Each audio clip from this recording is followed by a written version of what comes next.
Mr. Speaker.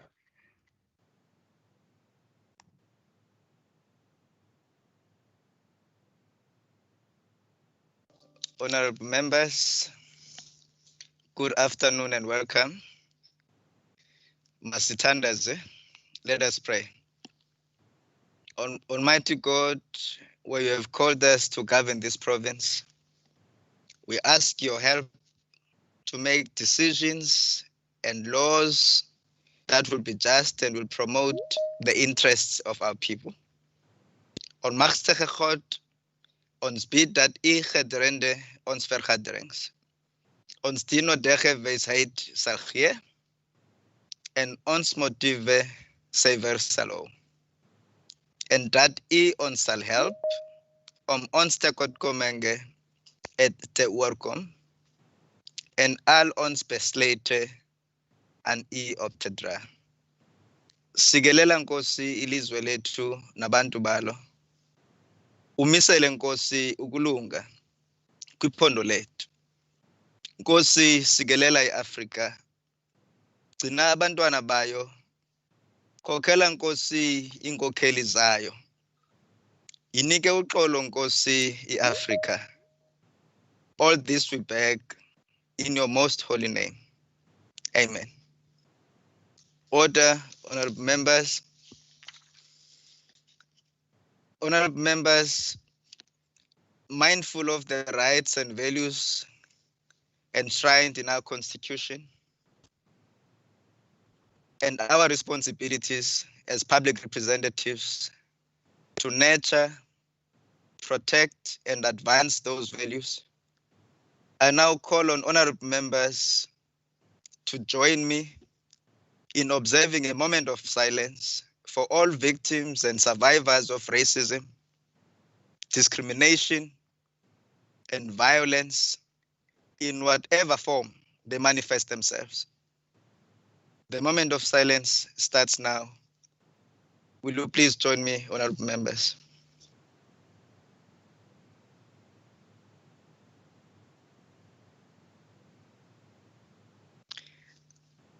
I thank you. Thank you, honorable members, for observing this moment of silence. Thank you very much. I now wish to bring to the honorable members the very obvious matter, which is not so obvious in many cases, because some members are sitting in vast rural areas in their homes, in the far-flung areas. But I trust that we have now joined the sitting in terms of the rule 1A of the standing rules, and doing so remotely by means of the electronic means. The WCPP remains fully operational as we have been doing since we started off. And we've been doing this in our committees. As you know, the ad hoc committee that we established as this parliament to look after COVID-19 matters has been fully operational, and also the other standing committees have been working since the 17th of April 2020.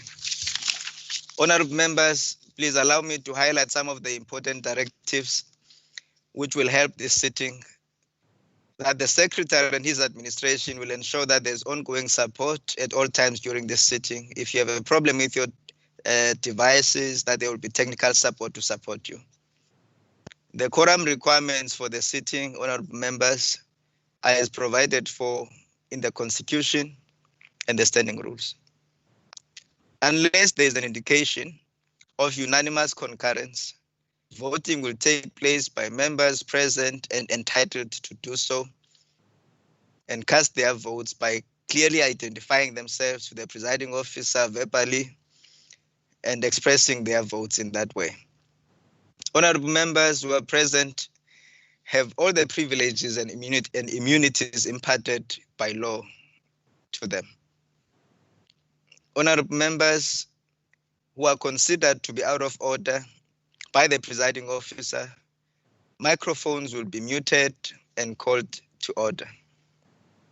Attendance of members will be recorded by the Sergeant at Arms for this sitting. In instances where these directives do not cover a particular eventuality, the standing rules must apply. In instances where the rules cannot be applied, honorable members, what will happen is that the ruling by the presiding officer becomes final. Honorable members, all your microphones have now been muted. You are requested to only unmute your microphone when you need to raise a point of order in terms of the standing rules. You should then first state your name and surname in order for the presiding officer to recognize you. I think now we know how to do it. We've been doing it since, and this is our 7th sitting. That means you've been practicing since, including myself. You should then first state your name and surname in order for the presiding officer to recognize you. And when you do speak, honorable members, make sure that your mic is unmuted. And when you are done speaking, just mute your mic again so that we're able to allow other members to speak and be heard. Honorable members, we have invited the members of the Fourth Estate, the media, in this meeting. I would like to request them, members of the media, that you are observers as you've always done in the House. This is a House of Parliament. Please do not activate your microphone or your camera. Just do as you've always been doing since the first sitting. And in doing so, it will help us because we don't have to take you out of the meeting, because that is not what we're here for. We want a participatory democracy, and that includes you being part of that. Honorable members, as you would expect that we should have translation and ability for members to speak in their languages, we have not been able to defeat this hurdle. So I would like to request honorable members to be sensitive in this regard in the use of language, and that we don't in any way create a situation that members won't be able to understand what you're saying, as much as we want to promote all languages in the province. But we apologize for this, and I do hope that the honorable members will be kind enough to accept this. And in this regard, I also need to request that the honorable members respect the ruling that I made as the Speaker on the 23rd of April 2020, that there will be no interjections permitted in this debate, in the sitting. And of course that the honorable members also read this together with the rule number 40 of our standing rules. At this point, I would like to thank you, honorable members, and wish you well for this sitting, and that we can have democracy live in action. We'll now go to the questions as printed in the order paper. Honorable members, the first question is by Honorable Makamba Botja to the Honorable Minister of Community Safety. I recognize the Minister, Honorable Fritz. Solomo. Good afternoon, Speaker. Thank you. I want to say thank you to the Honorable Makamba Botja, also for allowing me to let the question stand over. She really displayed amazing humanity, and I really appreciate that. I want to start off by saying that the purpose of the Western Cape Safety Plan is to halve the murder rate over the next 10 years. However, the Western Cape government does recognize, let me just repeat that. However, the Western Cape government does recognize the importance of the continued fight against the scourge of domestic violence. And I was saying to a journalist earlier today that in our application of policing, and when we police, when our LEAP officers, our law enforcement officers, together with the South African Police Services, together with the Metro Police, when they go out and they go police, and anywhere while they're busy on patrol, someone alert them to domestic violence, they will immediately respond to that, deal with it, arrest who need to be arrested, and assist the woman, the victim, in channeling and assisting her to firstly lay a complaint, official criminal charge, but also if need be, and I know Honorable Marais is very passionate about this, if need be, to save, to get that lady, that woman, to a safe space, where she can be accommodated. And if need be, and if the man did anything, if he committed any crime, to arrest the perpetrator and to deal with him in a criminal way, a criminal justice way. So I think that's an important part. The COVID-19 pandemic and the resulting national state of disaster necessitated a shift in the deployment methodology of the LEAP officers. Consequently, our officers are moving from a cluster-led deployment model to a targeted hotspot-led deployment model, which will simultaneously address crime as and when it emerged. And in this regard, I want to emphasize a number of hotspot areas that are gang hotspots are also COVID hotspots. And you can see the relationship between that, Honorable Speaker. Furthermore, due to the continuing increase in the number of COVID-19 infections in the province, the LEAP officers are being deployed in the targeted COVID-19 hotspot areas. Deployed LEAP officers will continue to assist with roadblocks, respond to COVID-19 complaints, issue notices of fines, make arrests, encourage social distancing within hotspots where they are deployed. But it must be emphasized that we will not take our foot off the accelerator in terms of the gang hotspots. And that will always be data-led. And we have seen over the past very, very recent period, from the 1st to the 7th, we have seen a spike, and quite a big spike in gang violence. And we have seen actually 118 murders committed in that week, which is very different to what happened under lockdown. So our data will force us to rethink all the time. It's a dynamic process to see where deployment is most needed, but not taking our foot, keeping that balance between COVID and the gang areas. Thank you, Mr. Speaker. Thank you, Honorable Minister. Honorable Makamba Pocha is not in the house. She informed the Speaker in this regard. She has a bereavement. We'll now proceed. I've got questions, follow-up questions from Honorable Kama, Honorable Christians, and Honorable Allen in that order. I recognize Honorable Kama. Thank you very much, Speaker. My follow-up question, Speaker, I think the MEC spoke now about a data-led policing approach.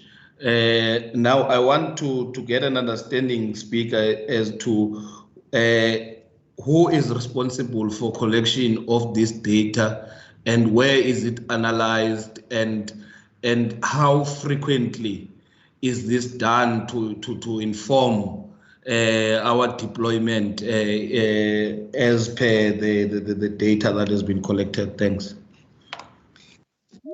Thank you, Honorable Kama. Honorable Minister.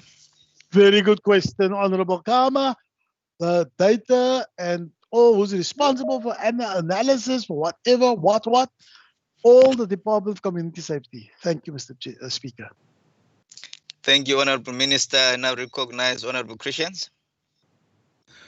Thank you very much, Speaker, and thank you, Minister, for that answer. All that I want to know is there's two things. I see now level lockdown 3, there's a surge in the gang violence. We saw the killings all over.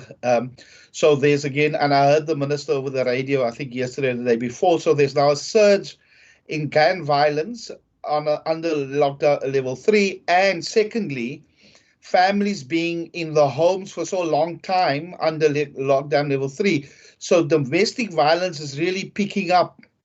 And when you refer people, I've been to a case this week. When you refer people to the police station, the police says, "Listen, we'll write down the charge," and then it goes to the courts. It's out of our hands now. So I still think with this extended lockdown, there's a lot of frustration in families. And I just want to know from the minister, is there something that law enforcement can do because of the long period of extension of the lockdown? Thank you, Speaker. Thank you, Honorable Christians. Honorable Minister. Thank you, Honorable Christians. Yes, you're correct that the level 3, we have seen, and I think a lot of us have our own opinions of it, and we're busy with the research to look at what are the contributing factors in that huge spike in murders. One of the assumptions, and I want to say it's assumptions, is that the allowance to sell alcohol from the 1st again, until the Monday to Thursdays. So, but that's an assumption. The researchers the clever people will tell us exactly what's happening. And again, I want to say that not only the law enforcement, but the South African Police Services. And I want anyone who are having, when you come to a police station, people say, "No, we can't deal with your case. We will do this or that," to please inform me so that we can immediately bring this to the provincial management. And I can tell you they deal with it immediately, because we had cases where policemen are saying, "Oh, no, we can't deal with this or we can't deal with that."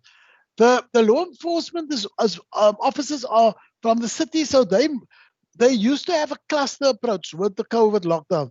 When, remember, they were the ones patrolling the streets and roadblocks and made sure that people were not on the road. It's now more liberalized. It's more open on level 3. People are now moving. So they still move around. And wherever they encounter on their rounds, any form, while they're busy patrolling, any form of domestic violence or any other crime, they will act.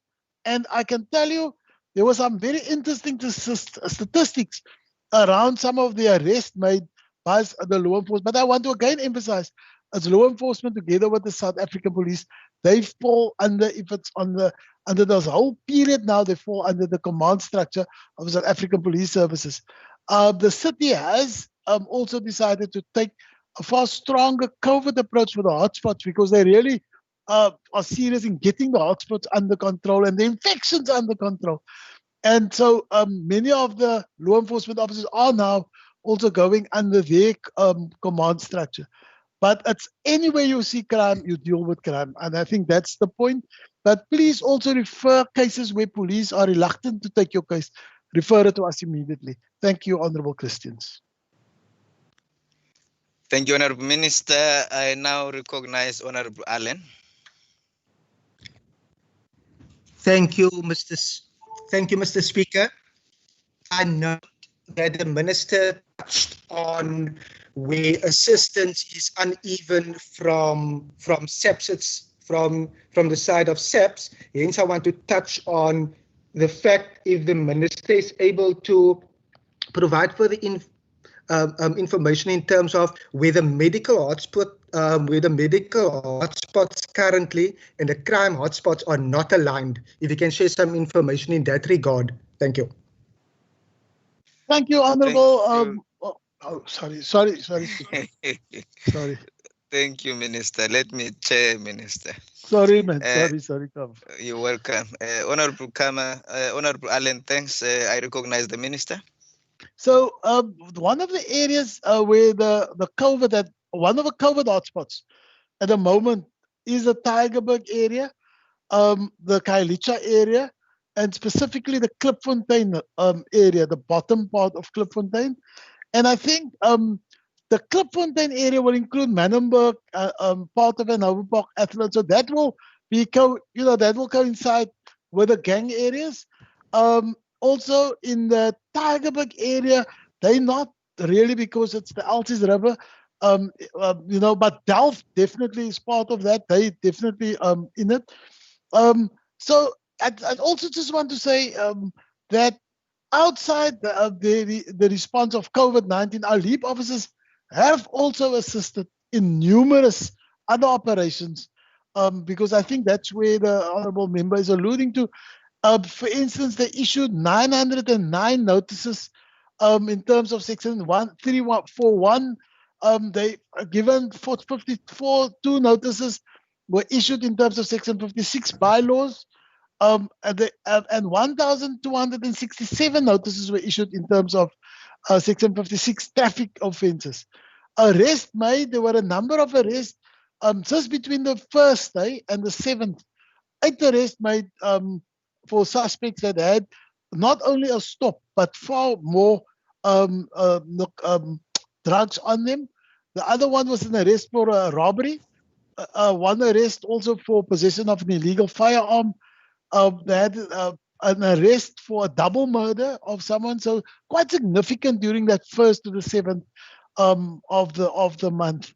So I think that's basically some of the kind of indicators or indications that the LEAP officers, where they're busy and where they sometimes do outside the COVID areas and sometimes in the COVID areas. Thank you, Honorable Speaker. Thank you, Honorable Minister. I now recognize Honorable Marais. Thank you so much, Speaker. I want to broach a subject. We're talking here about the City of Cape Town Law Enforcement Minister. Would you agree there's a total disrespect and disregard for police enforcement in the Western Cape? In particular, we've moved from police, from prisoners, a prison department, to a correctional service department with an emphasis on rehabilitation and correction. Would you say since this new system, crime has decreased or increased? And if the lockdown situation has brought down crime so significantly, and under level 3 there was again an escalation, what have we learned from this? Haven't we learned that if a man is a criminal, he should be removed from society and not left free to roam in society? What have we learned from this? Thank you, Honorable Marais. I recognize the Honorable Minister. Thank you, Honorable Speaker. Thank you, Honorable Marais. Yeah, it's a very philosophical question. I think the point that a lot of us are making, Honorable Marais, part of it for me, and let me just say it straight, the murderer, the rapist, the hardcore criminal must be removed and he must go. There's a prison in Kokstad, a maximum, super maximum prison that's underutilized. You will not believe me. It's underutilized. There in that prison, you only see yourself for 23 hours. And then you go for an hour exercise. In the morning, you go for 3 minutes shower. You eat in your cell. You do everything in your cell. And then that hour off. And the hours exercise with no other prisoners. It's alone. So I'm saying we have not used and I promise you, I've seen hardened criminals in that prison almost want to repent because they want to get out. You know, when they're in the big prisons where they're all together, then they can be gangs, they can be numbers. It's great to be a 28 leader. Daar kan jy nie a leader wees. There you can't be. You're just your own leader. You sit alone. You see no one. The warders are the only people you see. And you most of the time alone 23 hours. Now, if you commit that kind of crime, that means, and the Constitution allows that there are certain conditions when your freedom can be taken away from you. And when you take other people's lives, when you rob people, when you rape women, that must happen to you. I think we must also, as police officers, people who are police officers and law enforcement officers and traffic officers, they must also start respecting our community so that they can get respect back. So when you see the young boy who's walking a bit in a way like he wants to walk, to take him under your wing and see how you can almost before he gets into gangs, before he goes to a prison, try and see the good in every child and make something of him if you can give him a chance. Don't always just want to arrest the child for he did something small. Try and do. There's a very interesting in child justice, and the Child Justice Act talks about diversions. Divert the child away from the criminal system and allow him to develop and become an amazing human being. But then the program must work, and it must start with the police officer, not with the social worker, with the police officer. It will continue and intensify with the social worker. That child will go back to school eventually and be a good learner in school, and he will finish his schooling and become a great citizen. We mustn't always want to just throw everyone in prison. The hard criminals, they deserve to be in prison. I think the lockdown showed us that it was curfew time. It was state of emergency type of time. That's not normal. So I think, after that, everyone goes bonkers again. Let us let our normal society be one of respect for everyone, deal with the hard criminals, and really all citizens to have human dignity and be treated with people like you have human dignity. Thank you, Mr. Speaker. Somlomlo. Thank you, Akbare Minister. Thank you very much. Honourable members, that concludes the follow-ups on this question. I now move to the next question. There seems to be a party somewhere. So let's stop that. Let's stop that. I know it's a Thursday. Is it the first Thursday? Not yet. It's the second Thursday. May I request the Honourable Minister, this question is asked by Honourable Botha, Honourable members, to the Honourable Minister of Local Government and Environmental Affairs and Development Planning. I now recognize Honourable Minister Bredell. Thank you, Honourable Speaker, and thank you to the Honourable Member for the question. The reply to the question, the reply I received from Cederburg Municipality reports as follows. The Municipal Manager, Mr. Louis Volkskank, resigned from the municipality and accepted another position at Saldanha Bay Municipality. The second part, the Chief Financial Officer, Mr. Enrico Alfred, resigned from the municipality and no reasons were offered by him upon resignation. The B part of Honourable Botha's question, no packages were paid out to either Mr. Volkskank or Alfred upon their respective resignations. I thank you.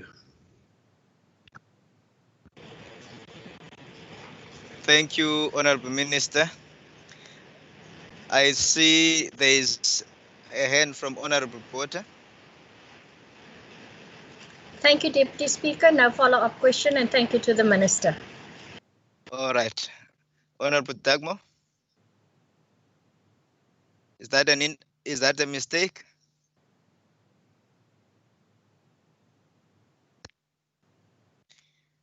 Okay. Thank you, Honourable members. Now we conclude that question. Thank you, Honourable Botha, and thank you, Honourable Minister. And now move to question number 2. And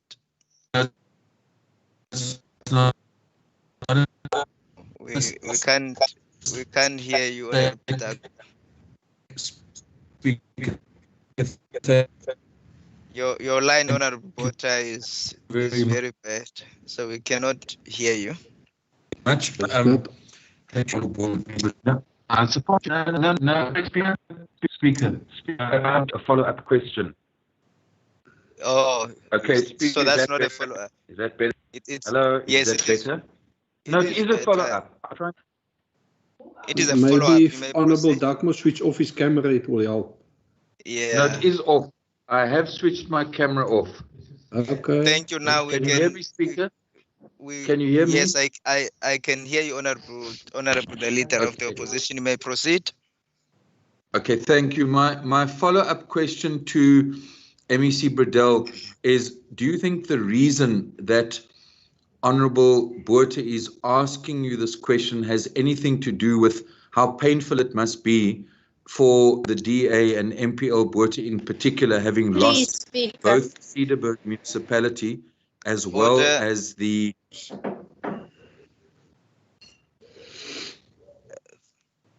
Thank you, Honourable Dagmo, but that is a new question.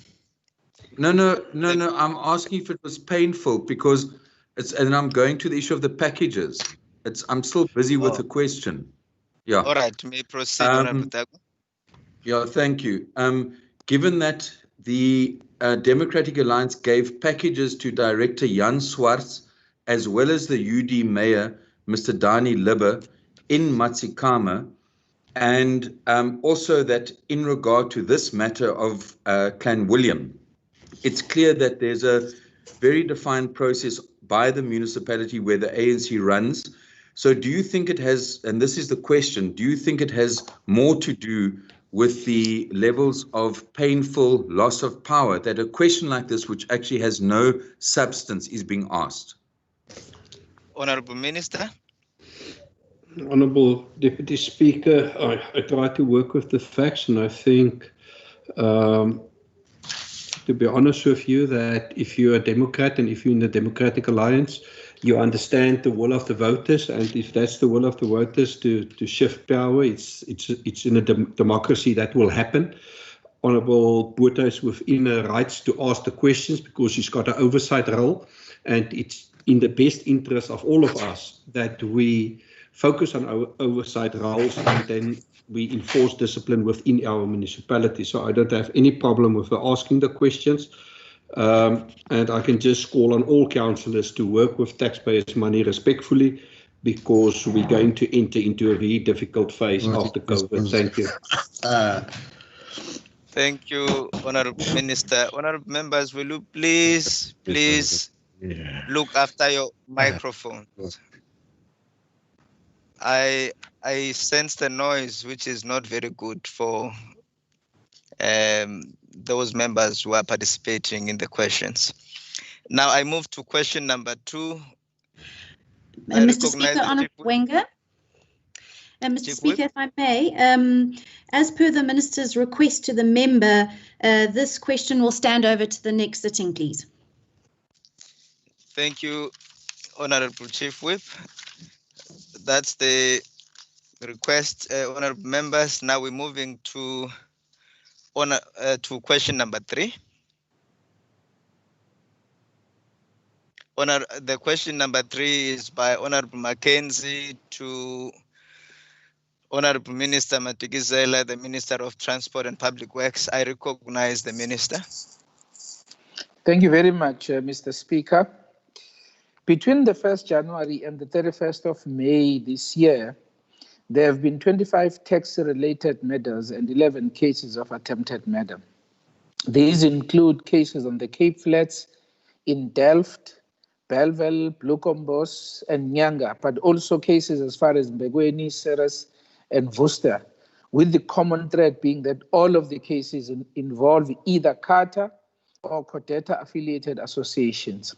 The investigations of these crimes have been prioritized by SAPS. Where there is conflict between rival associations, my department has provided an independent mediators to diffuse tensions. We have also in the past called on the leadership of Santaco and mother bodies CARTA and CODETA to intervene when possible to diffuse disputes through mediation before such disputes erupt into violent conflict or criminal acts of murder, and to identify criminal elements who contribute towards the crimes and violent conflict. The Department of Transport and Public Works work very closely with the South African Police Service to identify the underlying causes of conflict and those operators who have legitimate rights and valid operating licenses to operate at particular ranks and routes. This usually follows appeals by legal taxi operators for assistance from enforcement authorities with regard to infiltration by illegal operators onto their already saturated routes and ranks. The department also engages the transport planning divisions of municipalities whose responsibility is to monitor the demand and supply of public transport routes in their areas. I've also welcomed the intervention by the Provincial Commissioner Matakata in assigning a dedicated team of detectives to investigate all the recent and historic tax-related cases, and her commitment to bringing the murders and their enablers to book. I am informed that the team of detectives, although few in numbers, are making very good progress with current and old cases and have already made a number of arrests. Speaker, this team of detectives works very closely with the SAPS Crime Intelligence Division, as well as other government entities, to identify linkages between all tax-related crimes, including murders, attempted murders, and aspect of organized crime. I thank you. Thank you, Honourable Minister. I now have a number of members. In fact, I've got Honorable Mvimbi and Honorable Allen for follow-ups and Honorable Murray in that order.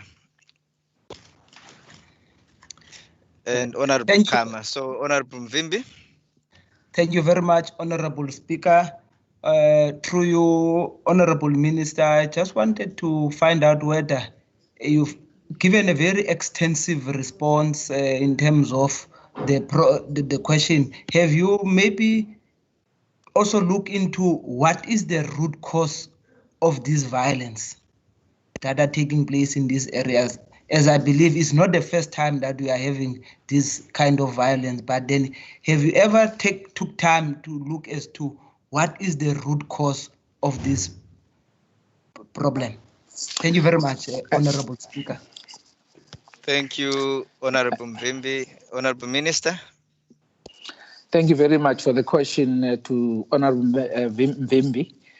What we've managed to pick up, because from the taxi violence in Hout Bay to Paarl, to Delft, to Bellville, we have picked up a common thread. The main cause of these conflicts is route invasion. And this is normally between these two associations that I spoke about, which is CATA and CODETA, where members of a particular association just decide to invade the route that is serviced by a particular organization, and then the violence erupts. And that is the common thread that we are also picking up. But the second element has to do with illegal operators. We have a number of taxis in the Western Cape that are operating without licenses. And it is a problem that I'm paying a very close attention to. I've already had a number of engagements with planning authorities because, as Honourable Member Mvimbi would know, that before the provincial regulatory entity, PRE, issue a license, it is planning authority that must give a go-ahead at municipal level or at the local level for us to be able to do so.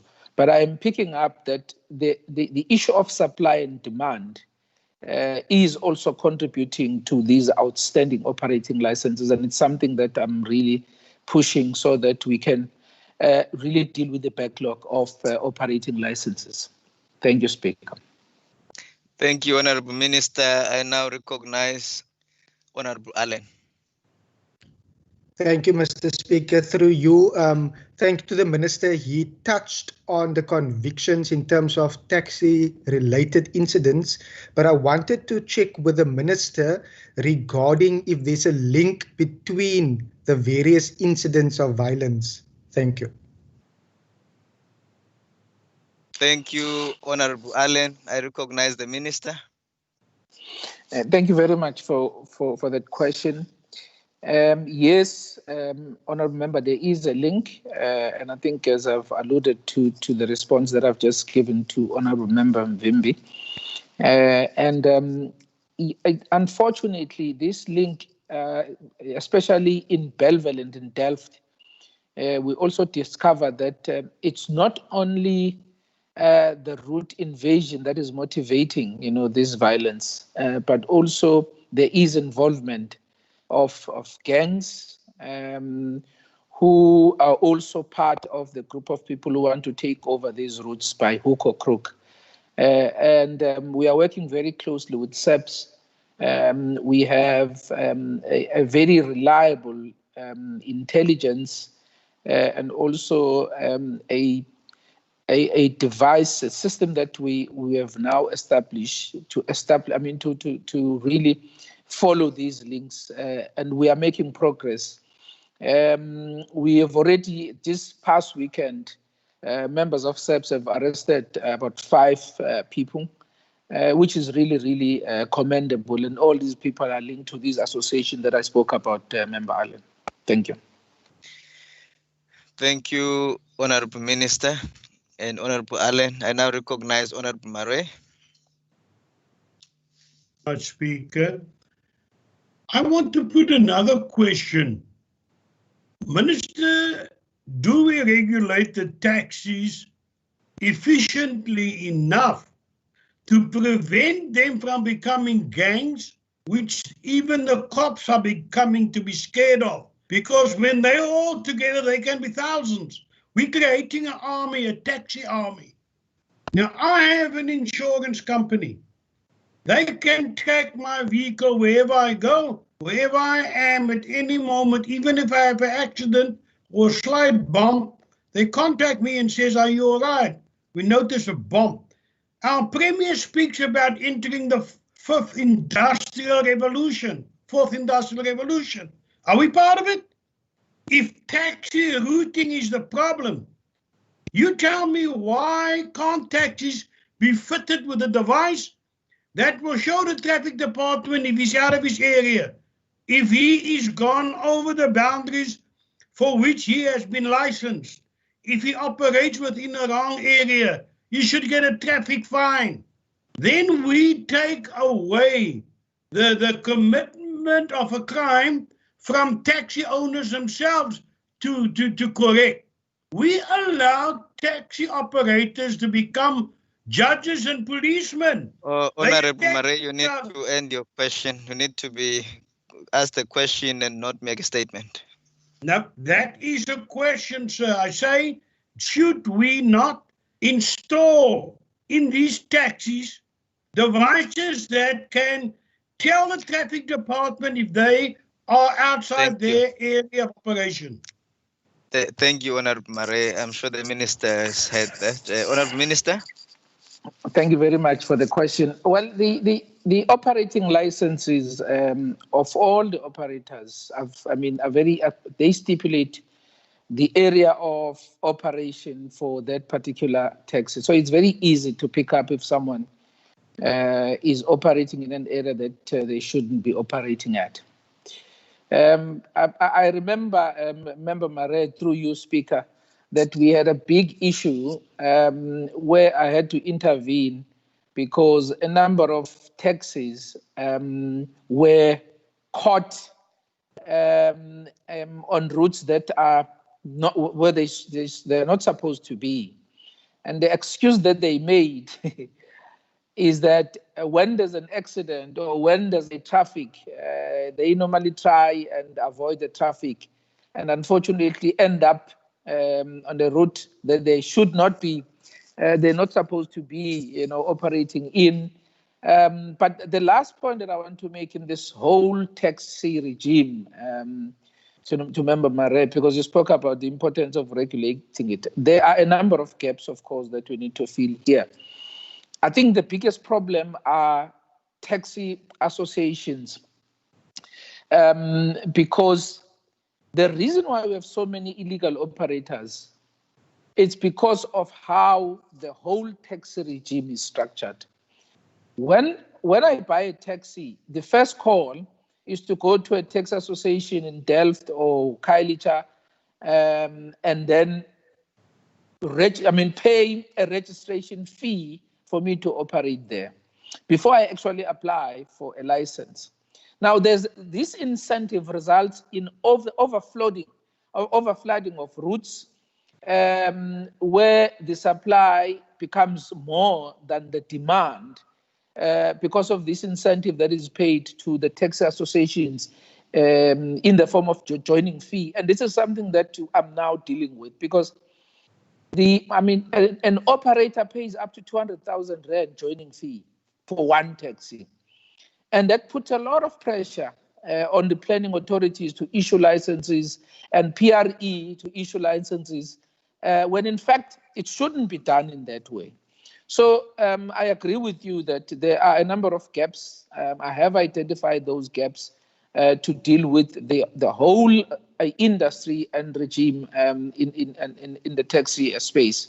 So it's really a space that needs to be revolutionized, if I can put it that way. Thank you, Speaker. Thank you, Honorable Minister and Honorable Murray. I now recognize Honorable Kama, and this is the last one for this question.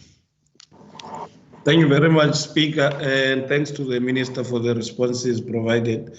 I want to check, Speaker, if is there any thinking of forming a dispute resolution process than only jumping when there is violence in the space, because it gets difficult to stop it when people have killed each other or raped, and it gets to have more criminal elements.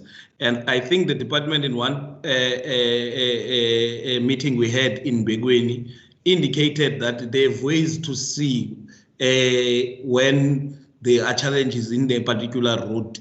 Now, I want to check if there's any thinking around having a dispute resolution process that, even in the eyes of the taxi operators, will be seen to be fair and not favoring any of these associations. Thank you, Honorable Kama. I now recognize the Honorable Minister. Thank you very much, yes, to Member Kama for that question. What we normally do, Member Kama, in a situation where there's a dispute, we normally get the services of independent, mediators, and we make sure that those mediators are accepted to all the parties that are in conflict. But I think it's a good point that you are making, that perhaps we should consider having a sort of a permanent body that deals with disputes. I think it's a suggestion that I'm taking it to heart and see whether we can have that, because as things stand now, we normally use the services of independent, mediators. They succeed sometimes, but sometimes they don't, because of the nature of the challenges in the industry. So I've taken note of that suggestion. I will certainly consider it. Thank you very much.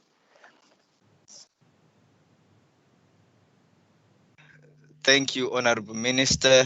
This concludes the question number 3. We now move to question number 4 by Honorable Maseko to the Minister of Human Settlements, Honorable Minister Simars. I now recognize the Honorable Minister. Thank you very much, Speaker, and thank you very much to the Honorable Member Maseko for this question, which is quite pertinent at the current moment. And the member has indeed noted correctly that the delays have occurred for these specific areas, but they are related to administrative processes that my department needs to adhere to, which is in the hands of the local government, so in this case, the City of Cape Town, Honourable Speaker. These administrative processes relate to town planning, urgent, the application for that we've submitted for urgent housing, but also a rezoning application on the specific sites, but also, Honourable Speaker, one of these sites we are still waiting for the National Department of Public Works to give from their side the power of attorney so that we can commence on that specific site. But through you, Speaker, to the member, as much as there has been administrative delays from a provincial department's perspective, we have also made progress in the meantime pertaining to stakeholder engagement in these specific identified areas. Over the last 11 weeks, we've had more than 18 public engagements, also key stakeholder engagements in these areas, Honourable Speaker, for all these 3 sites which the Honourable Member is referring to.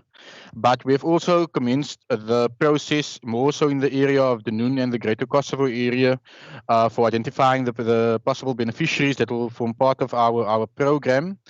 But also from the immediate surrounding areas, respectively, and when we talk about Itemba as well, Honourable Speaker. Now, the areas of the Greater Kosovo and Itemba will obviously feed into, or the beneficiaries will come from the airport precinct, which entails Lusaka, Tsunami, Vukuzenzela, Kanana, and then from the Khayelitsha portion of our program, it will come from Victoria, Mgreke, Silvertown, BM section, and Taiwan. Thank you, Speaker. Thank you, Honourable Minister. I now recognize Honourable Maseko, followed by Honourable Leke, in that order. Thank you very much, Speaker. Minister, I just want to find out, seeing that we don't have, we are in the abnormal normal now, is there any systems that are in place from the Department of Human Settlement to cut the red tape in implementing the projects, to make sure that we implement the densification to all the TRAs that are in process. Thank you very much. Thank you, Honorable Maseko. I now recognize the Honorable Minister. Apologies, Speaker. I nearly jumped you. Apologies for that. It's okay, Honorable Minister, but at least I'm still chairing. Member Maseko, yes, no, indeed, from a provincial department side, since the announcement by our national minister, my team has been proactively busy. We have seen from our planning perspective and also from our implementation perspective, our various teams together with HDA and the City of Cape Town's administrative team, preparing exactly the layout plans for these projects, identifying the type of technology that we are going to use. Also, we have finalized from our perspective a shortened process of identifying the possible procurement processes that is needed to accelerate in all three areas due to the urgent need for the de-densification as announced by our national minister, Honorable Maseko. So from a provincial government side, we have done everything humanly possible to reduce red tape from our perspective, but I do believe one will now need to engage the local sphere of government and not just the City of Cape Town, but other B municipalities as well, that perhaps it's time that they also need to identify processes that they can cut and reduce red tape to ensure that we expedite the delivery of human settlements, but more so under this difficult period known as COVID-19. Thank you, Member. Thank you, Honorable Minister. I now recognize the Chief Whip of the Opposition, Honorable Leka. Thank you, Chairperson. On the 30th of May, the department spokesperson confirmed in the media that the red tape was holding back decongestion plans, and the department was busy with statutory processes which required approval from the city. Now, I therefore want to know to what extent did this red tape contribute to these delays and in a way contribute to widespread infections in the hotspot areas as congestion couldn't occur. And then secondly, Chair, if I listened to the MEC, he makes mention of the areas that will benefit in that project. But I did not hear the MEC touching on people of Woodlands where that particular spot is located, but also I want to get an understanding from the MEC in that specific space, what consideration are they giving to people who have disabilities in terms of human settlement accommodation? I thank you, Chair. Thank you, Honorable the Chief Whip of the Opposition. I now recognize Honorable Minister. Honorable Speaker, no, thank you to Member Lekker for indeed, as a tamelike mondvol, we would say in Afrikaans. I think it's a very relevant questions, and I would answer them thoroughly as possible. Indeed, Member Lekker, and I'll start with the first portion of your question, which relates to a statement which my MLO made on the 30th, and I can confer to you that as a provincial department, but also as a provincial government, we respect the different spheres of government and each one's role that they play in the specific processes which is outlined in the National Housing Code, but also all other relevant national legislation. In this case, like I've alluded to, the process of town planning, the application for urgent housing and rezoning falls within the sphere of local government. And as such, and for instance, the town planning application, the urgent housing application, that was done on the 12th of May through to the City of Cape Town. Obviously, after we've started a very rigorous and thorough process of stakeholder and public participation, to ensure that nobody feels left behind. We are yet awaiting that process. Member, to the best of my knowledge, up until 24 hours back, the mayor is still due to sign off approval for the town planning, but also the urgent housing application. The secondary part, Member, which is also referred to indirectly by my MLO, refers to the rezoning application, which we have done 2 of them on the 15th of May through to the City of Cape Town to rezone portions of a specific site from its current usage to a mixed usage one. The case number there is 705-03-552. We are yet to receive a response once again from the City of Cape Town in this regard.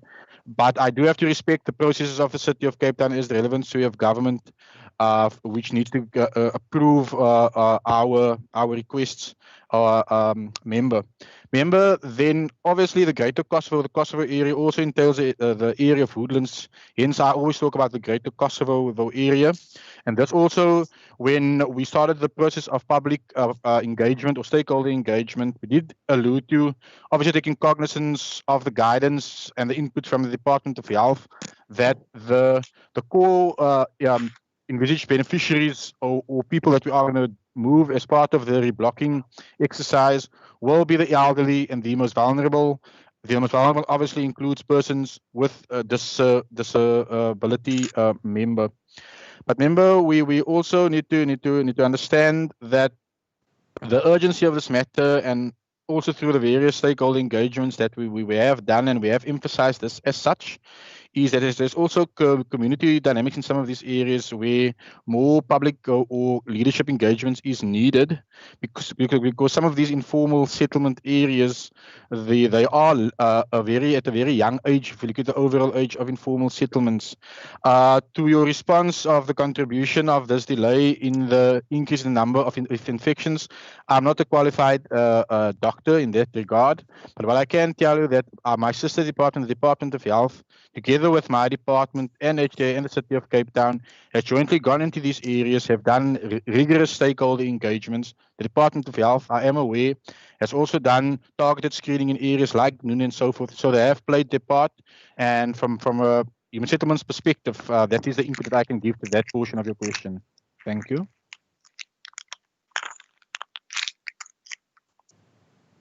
Thank you, Honorable Minister. There are no further follow-ups. As there is no further follow-ups, we are now moving to the next question. Thanks to the honorable members. The next question is by Honorable Nkondlo to the Honorable Minister of Finance and Economic Opportunities. I now recognize the Honorable Manie, the Minister. Thank you, Speaker, and thank you to the Honourable Member for putting the question.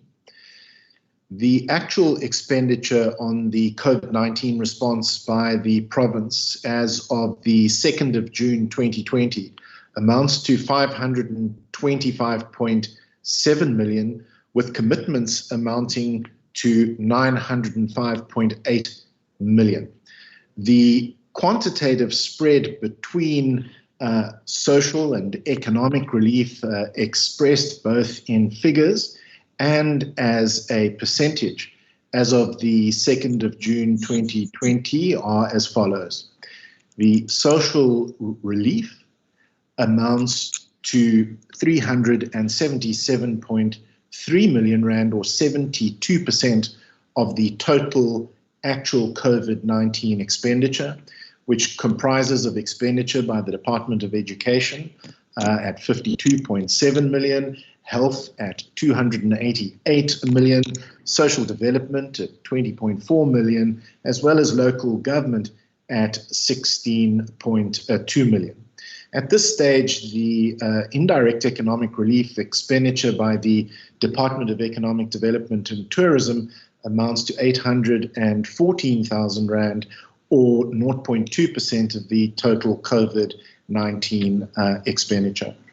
Speaker, I think it's important to point out that in relation to economic relief measures, these are largely the function of national government, which, as members will be aware, national government have announced a range of economic relief measures, most recently, of course, the relief measures for tour guides across South Africa. The Department of Economic Development and Tourism, in partnership, of course, with Wesgro and the City of Cape Town, have established a website called the COVID-19 Support Finder, which allows businesses to fill in online forms and proposes a range of relief measures which are applicable to that business and assists business to access the funds produced, made available by national government. And then, of course, as I have mentioned in the House before, the Red Tape Reduction Unit is also working to help businesses with individual challenges accessing funds from national government, particularly the UIF TERS payouts, which have been made available to businesses in the Western Cape. Thank you, Speaker. Thank you, Honourable Minister. Honourable Nkondlo. Thank you, Speaker, and thank you to the Minister for the response. I must say, Speaker, it is quite a concerning that when one considers the spread, because the intention really is to try and bring to the fore whether, as we are making the efforts on this particular pandemic, we are cognizant, of the holistic response we always speak about in as far as how we are responding to the challenge. And my follow-up question, Chair, is if then, Minister, just on economic relief speaks about a 0.2% and versus a 72% on social relief, understandably, of course, of the nature of the crisis, how then can we say we would derive some economic recovery from this kind of an investment? Because one, if you consider it, one sees that there is very little that has actually gone in also considering, the kind of economic impact that the scourge or the pandemic has had to the economy. Thank you, Chair. Thank you, Honourable Nkondlo. Honourable Minister. Thank you, Speaker. As the Honourable Member is aware, and as members of the House are aware, my department, together with our partners in Wesgro and the City of Cape Town, have worked round the clock to support business, to save jobs, and to save the economy in the Western Cape. We've put in place a number of measures. A COVID-19 content center, which main aim is to support business during the crisis. The COVID-19 support finder, which I have mentioned, which assists businesses access funding and which has dealt with over 6,000 queries. And then, of course, we have our Red Tape Reduction Unit, assisting businesses not only navigate the difficult regulations issued by national government, but also assisting businesses access national relief funds. So our department are working around the clock to support business in the Western Cape, and I believe that will contribute to an economic recovery in the Western Cape. But at the same time, Speaker, we are in the process of developing an economic recovery plan, and I would expect that as time progresses, we will obviously begin to spend more in this environment, particularly in the infrastructure space going forward.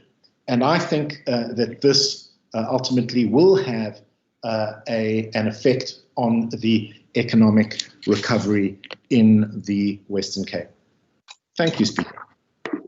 Thank you, Honourable the Minister. I now recognize Honourable Batman.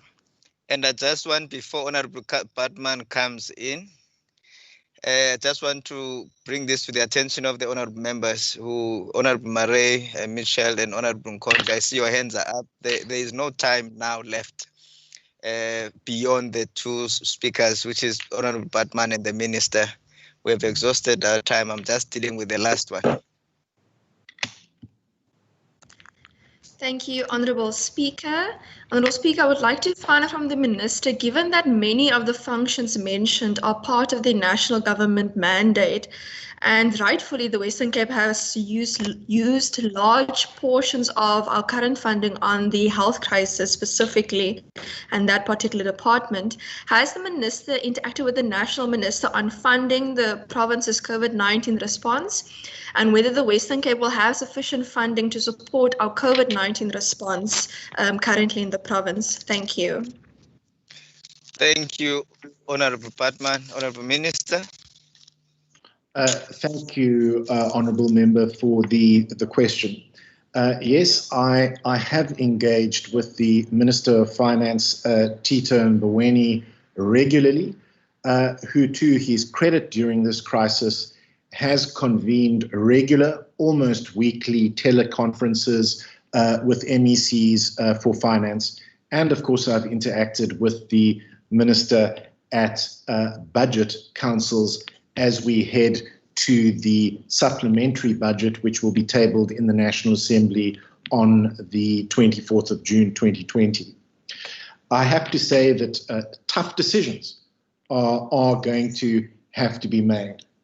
And despite significant efforts at reprioritization, and despite, I think, committing significant portions of our reserve to the response, I can say that we will require a portion or a share of the 20 billion rand that national government plans to make available for the health response to provinces across South Africa. So I have been in contact with the Minister, specifically seeking urgent clarity on the amount that will be allocated to our province from the 20 billion rand which national government plans to make available to provinces, including the Western Cape.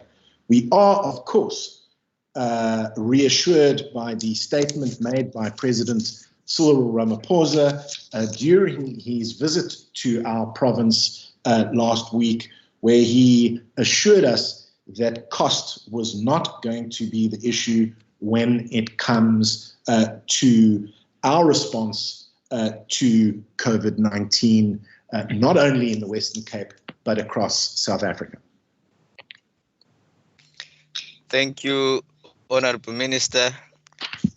Honourable members, that concludes the oral questions, and I just need to bring to the attention of the honourable members that all the other questions, the remaining questions, would be printed in Hansard.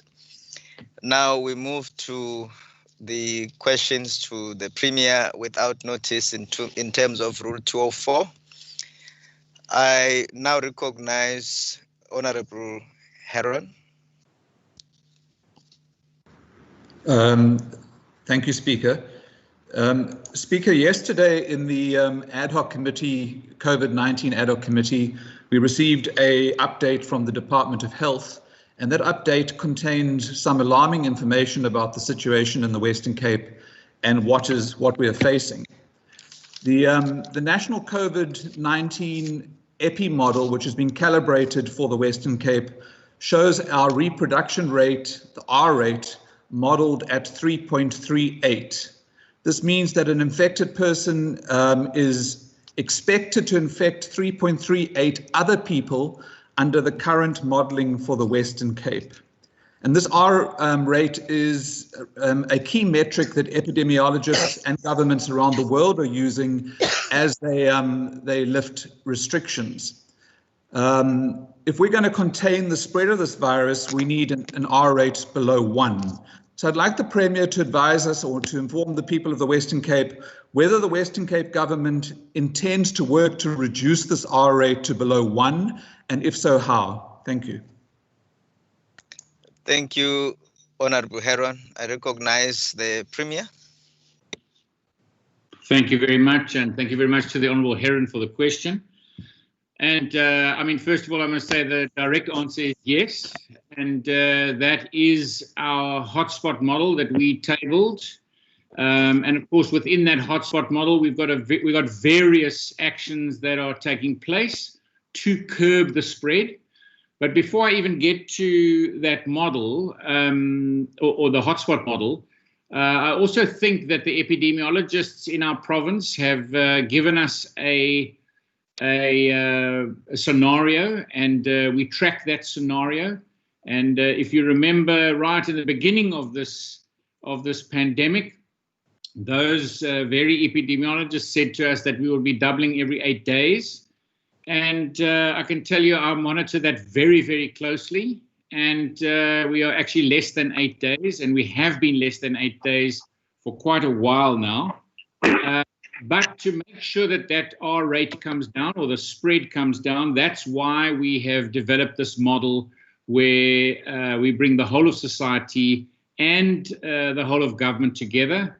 And I think if you go and track the numbers specifically in the original hotspot of Witzenberg, you will see that we have been very successful there. And of course, we are now applying those exact same models to the other hotspots around the city.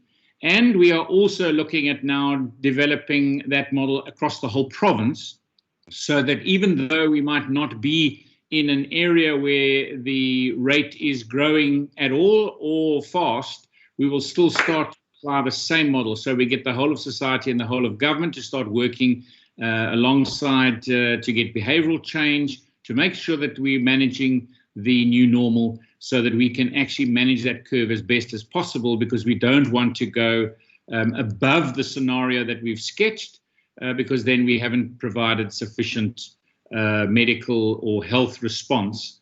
So that's why we track that very closely.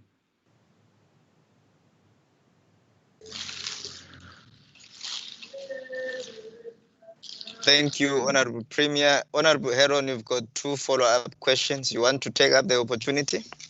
Yes, please, Speaker. Speaker, I think first of all, may I go ahead? Please proceed, Honorable Heron. I recognize you.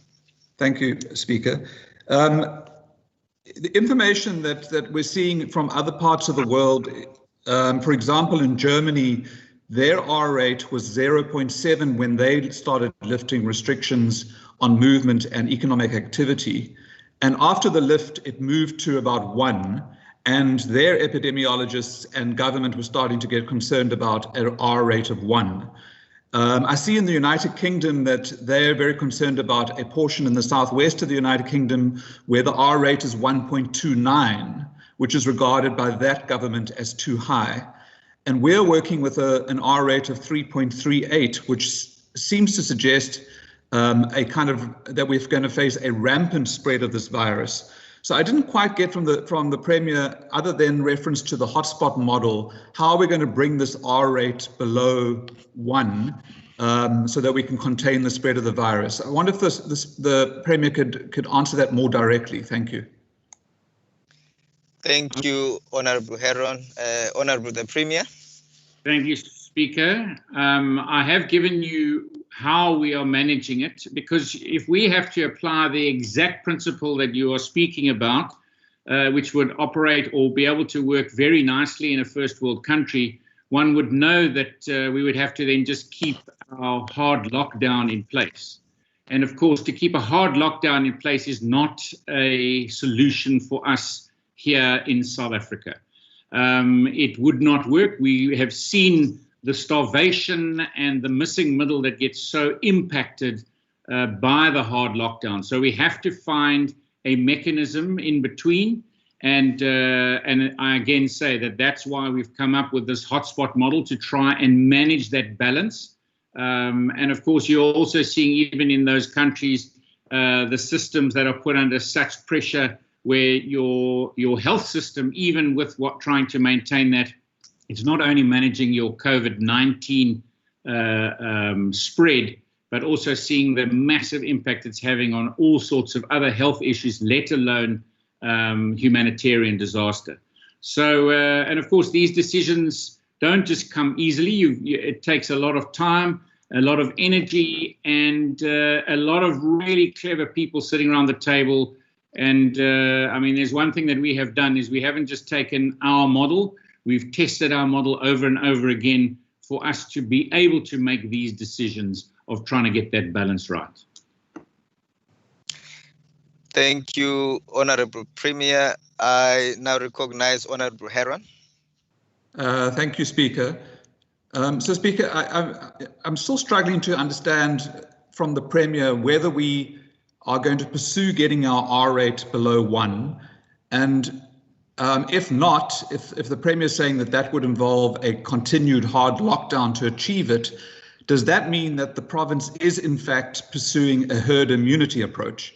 Because if we're not going to get it below below 1, then we're not going to contain the spread of the virus. So are we going to get this R rate below 1? Is that the objective, or are we saying that the hard lockdown is the only way to achieve a reproduction rate of below 1, and we're not going to consider going back to a hard lockdown, therefore that the transmission of this virus will continue to spread rampantly throughout the province, and in fact, we are accepting that? Thank you, Honorable Heron. I now recognize the Honorable Premier.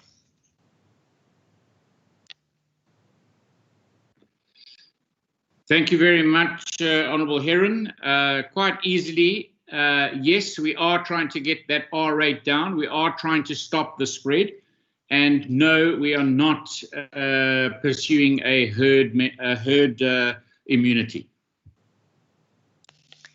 Thank you, Honorable Premier and Honorable Heron. Your time has now been concluded. I now recognize Honorable Maseko.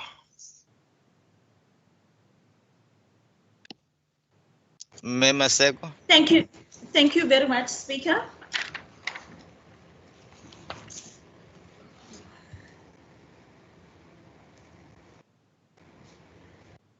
You may proceed, Honorable Maseko.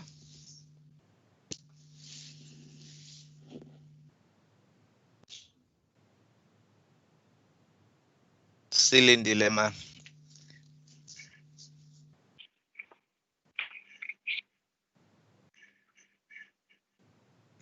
Honorable members, let us just bear with the Honorable Maseko. It seems there are some technological glitches on the other end.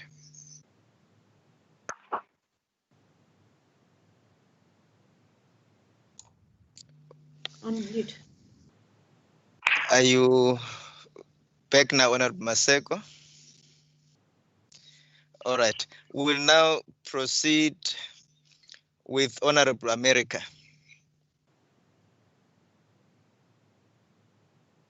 Thank you, Speaker.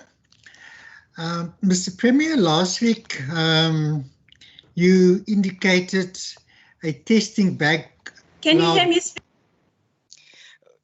Honorable Maseko, you'll come immediately after Honorable America. We're busy with the question by Honorable America. Thank you. Thank you, Speaker. I'm sorry about that. That was all. No problem, Honorable Maseko. Please proceed, Honorable America. Thank you, Speaker. Last week, Premier, you indicated a testing backlog at the National Health Laboratory Services of 27,000 tests. Yesterday, Dr. Klute at the ad hoc committee stated that the backlog has now been reduced to 3,727. So the question is, what is the latest development in this regard, and how long are patients now waiting for the COVID-19 results if they undergo a test? Thank you. Thank you, Honorable America. I now recognize the Honorable Premier. Thank you very much to the Honourable Member for the question. Yeah, I must say that I am really happy to see these numbers coming down. I think you know that, I mean, we raised this issue 3 weeks ago already, because every time the backlog started to grow, it was not a 24-hour turnaround. It moved to 48 hours and then eventually at sort of 7 to 12 days. And if you can't measure, you can't manage. And specifically, the approach of hotspot management, we need to be able to know that we're trying these things and are becoming successful. So I was really glad to see, in actual fact, post the president's visit, Minister Mkhize said to me that our 28,000 backlog then was going to start to come down. And we saw it just over the weekend come down to about 10,000. And as you said, Dr. Kluki said about yesterday about 3,700. And I presume within the next day or so we'll have the backlog out of the way altogether. And that is really good news, because then you can get your 24-hour maximum 48-hour turnaround, which gives you much better capacity to manage, number one. And number two, also, you will see that in discussion with National, we're also looking at how we change our approach to quarantine and isolation. So you need quick responses to be able to get people into quarantine and isolation, so that we can also slow that spread. So yeah, really, really good news for us in managing this. And of course, we've also changed our regime because of the backlog. We won't just immediately put it back, but we'll discuss it at Cabinet tomorrow, at the extended Cabinet, as to when we might change that regime. So we might not go back absolutely straight away. We might now start to include maybe other frontline officials, teachers and policemen, etc. But obviously it is good news, because it means that we can start to specifically focus again in the hotspots. Thank you, Honorable Premier. Honorable America, do you have a follow-up question? Yes, thank you, Speaker. Thank you, Premier, for that extensive answer. The question is, what other steps, if any, have you as Premier and your government taken to prioritize COVID-19 tests? Thank you. Thank you, Honorable America. The Honorable Premier. Thank you. Again, for that follow-up, obviously for us that the prioritization is key, but I must also then say in that negotiation and discussion that we had at national government level, we also got agreement that the prioritization of the Western Cape became a big thing for us. And then for us, getting that prioritization right, because you've got to make sure that you're getting the maximum use out of your capacity. So obviously, if the capacity picks up, we want to prioritize every citizen in this province. But when you have to make tough choices, well, then you've got to narrow it down. So, and for us, always the top priority will be in our hospitals, and there it is going to be our patients, because we need to determine very quickly and rapidly whether they need to go into the red line, the COVID-19 line, or they can actually go to other care in that facility. And then, of course, our frontline workers, we have to prioritize our nurses and our health professionals. They are risk, and we've got to make sure that they are protected, and early detection, etc., needs to be part of the regime in protecting them. Thank you, Honorable Premier. Honorable America, do you have a follow-up? Yes, Speaker. Premier, last week you engaged with the President on this particular matter, and can you explain to me as to what was the outcome of your engagement and discussion with the President? Okay. Thank you, Honorable America. The Honorable Premier. Thank you. I mean, I think the whole presentation was televised, and we really zoomed into where our biggest risks were. Testing is one of them, but of course, staffing is a big issue that we're facing as we're rolling out more and more health capabilities. You could already see the extra staffing needed for the extra field hospitals, but also the HOD, and I presume he presented it yesterday as well, that we're also predicting a percentage of our own staff that are going to be exited out of the system if they become positive. So that could we've monitored different parts of the world, and what percentage in different parts of the world have been affected. So we've also factored that in, and that's also said we need extra staffing. And then I think you heard Minister Mania earlier in some of the questions, it was funding. So really, what about funding? We have got huge exposure here. We obviously have to find some of that money within our own envelope, but a lot of that money is not going to be able to be found within the province. We have to get national support. But also glad to hear that the President said, let's deal with the pandemic. Let's not get bogged down with financial issues. Thank you, Honourable Premier. Thank you, Honourable Premier and Honourable America. That concludes your question time, Honourable America. I now recognize Honourable Maseko. Thank you very much, Honourable Speaker. Premier, social distancing is recognized by the World Health Organization as one of the most important ways of stopping the spread of COVID-19. This is important to communicate to residents in informal settings. If the Premier can describe the extent to which this government is important messages. Thank you, Honourable Maseko. I recognize the Honourable Premier.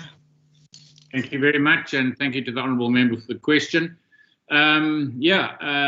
It really is important that we all play our part, and the way to play our part is make sure that we all stick to the golden rules and develop a new normal. And so the Honourable Member is right. It's about getting the communication right. Now, this is not that easy, and behavioural change is not that easy to attain, but I must say that just on the outset, to see the number of people wearing masks and the sort of more application of social distancing, than say a week ago or 2 weeks ago, it's getting better and better.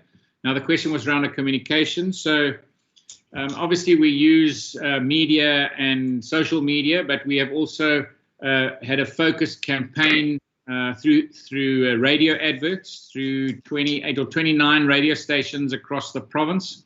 That's in 3 languages. We've run 7 now, different focused adverts on radio. We have now just changed the radio advert from my voice now to the voice of our frontline workers. So you'll hear the voice of someone who works in one of our hospitals, someone who's perhaps had the virus, and they'll talk about it. So we're definitely changing that, but it's continual communication that's going out into communities. We've got partners that we've pulled on board. So we've also communicated through billboards. We've communicated, and some of it's been donated, some of it's paid. We've had great partnerships with the cell phone companies. They have generally given free messaging with the cell phone companies, going out to different people in their, obviously their clientele, and even down into focused areas. And they've dropped millions of messages so far. We do loud hailing in communities. There are poster campaigns, there are pamphlet campaigns. So really lots of communication on trying to get this right, and also learning from the communication all the time.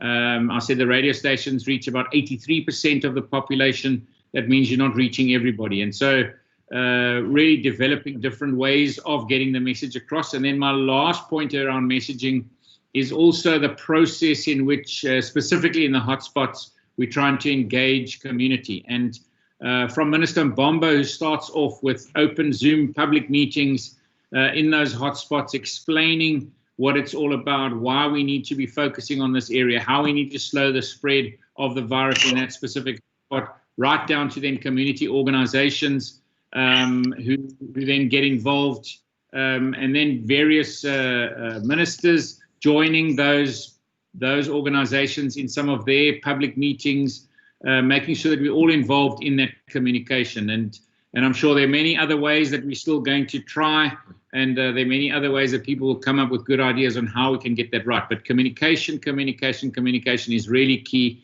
And I think we've still got a way to go, because I do see it getting better and better, but you do see areas where we still are not following the golden rule. There is still perhaps too much congregation and not enough social distancing, etc. But we will continue. We will continue with all of these and more in the communication space. Thank you, Speaker. Thank you, Honorable Premier. Honorable members, I have to end it here now and thank the Premier and the honorable members who have asked questions. This concludes the questions without notice to the Premier. Thank you very much, Honorable Premier. Thank you. Thank you, Speaker. Honorable members, I wish to step down at this moment and request the Honorable Deputy Speaker to take over. DS, are you ready? Thank you very much. I am ready. We now move over to statements. Thanks, Speaker. There'll be an opportunity for member statements. I recognize the DA. Thank you very much, Deputy Speaker. Deputy Speaker, in October 2019, the National Public Works Minister, Patricia de Lille, announced that the government identified 20 land parcels in the Western Cape for the purposes of human settlement. What she failed to include in the responsibility of her department to enable both provincial and municipal structures to properly access the land. I visited Bredasdorp. At the provincial housing development there, 165 units have already been delivered. Minister Simas, I look forward to returning to see the full 569 units ready for occupation. However, I was dismayed. Theewaterskloof has housing project just ready. It would meet the needs of so many, but the project yet is linked to basic services, and it's purely because the department continues to sit on the land without releasing it to municipality for the municipality to implement the basic services that goes with project. The Western Cape is the only province to have accelerated housing due to COVID-19 and great in. On the other hand, Gauteng has underspent its housing budget by 85 million. I'm also aware that the city of Joburg under ANC Mayor Maku is now giving houses to individuals not on the beneficiary list, including foreign nationals and many more without any proof of ID. Yes, ANC colleagues, go speak to your mayor about plot and also ask Minister Sisulu why she to pass off very old housing projects as if they were suddenly devised during the pandemic.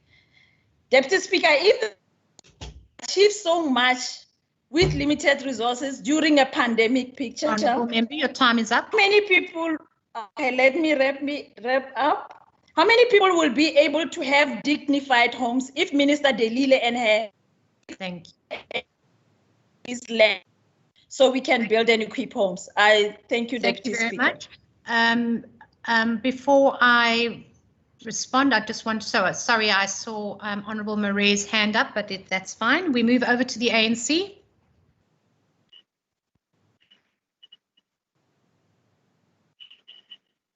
Hello.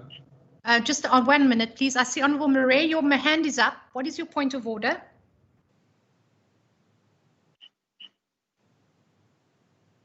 Okay. Honourable Murray, can you please put your hand down?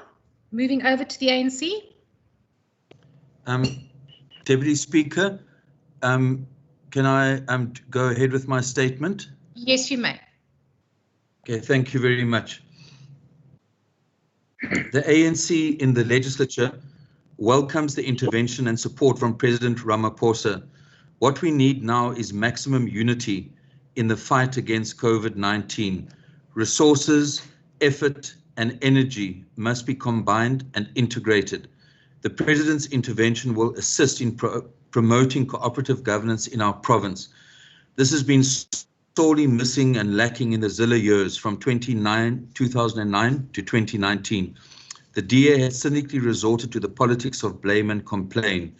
These were indeed wasted years when the living conditions of the majority of our citizens worsened, crime and gangsterism increased, education outcomes of a matrix declined, and the abuse of women and children reached shocking levels. The economy remained untransformed and inequality deepened. We now need to make a decisive break from the destructive politics of the last 10 years. We need to move away from the politics of fear and racial polarization. We have to embrace a new dawn in our province. We are not a separate state. Western Cape is part of a united South Africa. It is a pity that some leaders in the DA have described the president's intervention as a coup. Our president is also the president of every citizen in the Western Cape. Fortunately, these dissenting voices in the DA are few. I know that Premier Windi is committed to working with national government. Yes. The deployment of ministers will boost our fight against... 1 minute, Honourable Member. Members, can you please mute your microphones? You may proceed, Honourable Dugmore. Sorry. The deployment of ministers will boost our fight against the pandemic. Such deployment is also happening in other provinces. Have those provinces described this as a coup? What is behind the anonymous comments is evidence of divisions within the DA. There are people who want to sabotage our Premier and his efforts to work with those who support him together with our President and put party politics aside. Let us welcome our President's intervention. This faction within the DA still find themselves in the Zille Institute of Race Relations cabal, a faction which can only survive through fanning divisions and conflict. I call on Premier Windi to ignore the noise from the saboteurs within his own party. It is them who want to topple the Premier. I urge the Premier to stay strong, focused, and to work with our President. Thank you. Thank you very much, Honourable Dugmore. Just lower your hand. I recognise the EFF. Thank you, Deputy Speaker. The EFF welcomes the resignation of the Parklands College School teacher who made learners draft a racist school assignment. This follows the complaints that the parents of the grade 7 learners at the school whose children were tasked by the teacher to create an advertisement for slave trade auction as part of their assignment. Moreover, the resignation comes after intense calls from some learners' parents and as well as the broader community demanding that the teacher vacate his position with immediate effect. The EFF calls on the Western Cape Education Department MEC, Honourable Schaefer, to launch a broad investigation into racism at schools across the province, and that those found to be in the wrong be fired on the spot. The effects of racism are deeply entrenched in our communities, both locally and internationally, as it has been noticed in the past few days. And in order to win a war against this inhuman barbaric behavior, then we will need to deal with it head on and uproot it viciously and without any compromise. Thank you very much, Deputy Speaker. Thank you very much. I recognise the DA. Thank you, Deputy Speaker. As the Premier says, we need to measure in order to manage. This is especially true in the case of the COVID-19 pandemic. And this is why the shortage of testing capacity by the National Health Laboratory Service is cause for serious concern. In a press statement on the 25th of March, the NHLS said that the testing capacity will, quote, increase to 15,000 in 24 hours in April. At the end of April, the NHLS will be able to process approximately 36,000 tests in 24 hours, close quote. However, at the end of April, the NHLS only processed 54,000 tests in a full week, which is an average of 7,714 per day, which is only 20% of their stated capacity.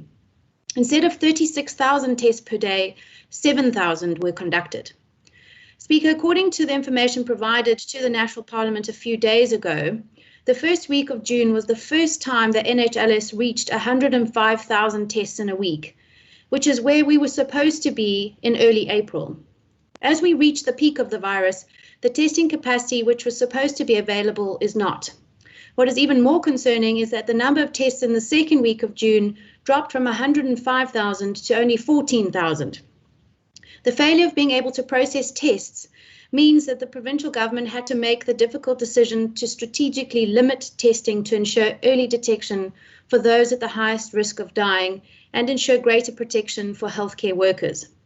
Deputy Speaker, it is our plea to the national government that urgent support is provided to the NHLS to ensure that it can increase capacity to meet testing demand and enable best practice guidelines so that we can receive test results in 48 to 72 hours. We also implore all residents who suspect they have contracted the virus or who are awaiting test results to self-isolate to stop the spread. Thank you. Thank you very much. I recognize Good. Thank you, Deputy Speaker. Deputy Speaker, it is shocking that the City of Cape Town's leadership brought a High Court application to interdict the South African Human Rights Commission from conducting its constitutional mandate in respect of the Strandfontein Camp for Homeless. The mandate of the Human Rights Commission, as contained in our Constitution, is to promote respect for human rights and a culture of human rights, promote the protection, development, and attainment of human rights, and monitor and assess the observance of human rights. The Strandfontein Camp was a predictable and massive disaster from conception to implementation. Many of us warned that the approach of the city to providing support and housing to the homeless people in response to the lockdown was inhumane and would fail. Those of us who visited the camp observed that the rights, safety, and health of those interned there were completely disregarded. Despite these observations, our Provincial Social Development Department failed in its duty to intervene and to exercise its social development mandate. It fell to opposition members of this House, civic organizations, Doctors Without Borders, and the Human Rights Commission to champion the rights and safety interests of those dumped in Strandfontein. This week, we learned that the city had brought a High Court interdict application to prevent the Human Rights Commission and others from monitoring the camp for human rights violations. It is unbelievable how far the city's leadership has strayed from rationality, legality, and decency. The DA is in courts ostensibly to champion the protection of our constitutional rights in the face of lockdown regulations. Yet at the same time, its flagship municipal government is trampling on the rights of the most vulnerable amongst us and pursuing draconian and wasteful efforts to avoid scrutiny and accountability. Thank you. Thank you very much. I recognize the ACDP. Thank you, Deputy Speaker. Deputy Speaker, in recent weeks, we saw an uproar in America and in South Africa over the killing of George Floyd, and rightly so. What happened to Mr. Floyd was unacceptable, cruel, and inhumane. We must remember, whether it is black violence on black or white on white or white on black, every life matters. In every person, irrespective of her color, there is good and bad. The problem is when a person gives action and utterance to the bad will prevail. And likewise the same. When a person gives action and utterance to the good will prevail. So maybe the fight is good against bad.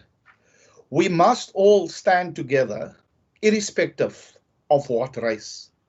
As a country and as a province, we must mourn every death that succumbs to violence. When a farmer is killed, we must rise up against it.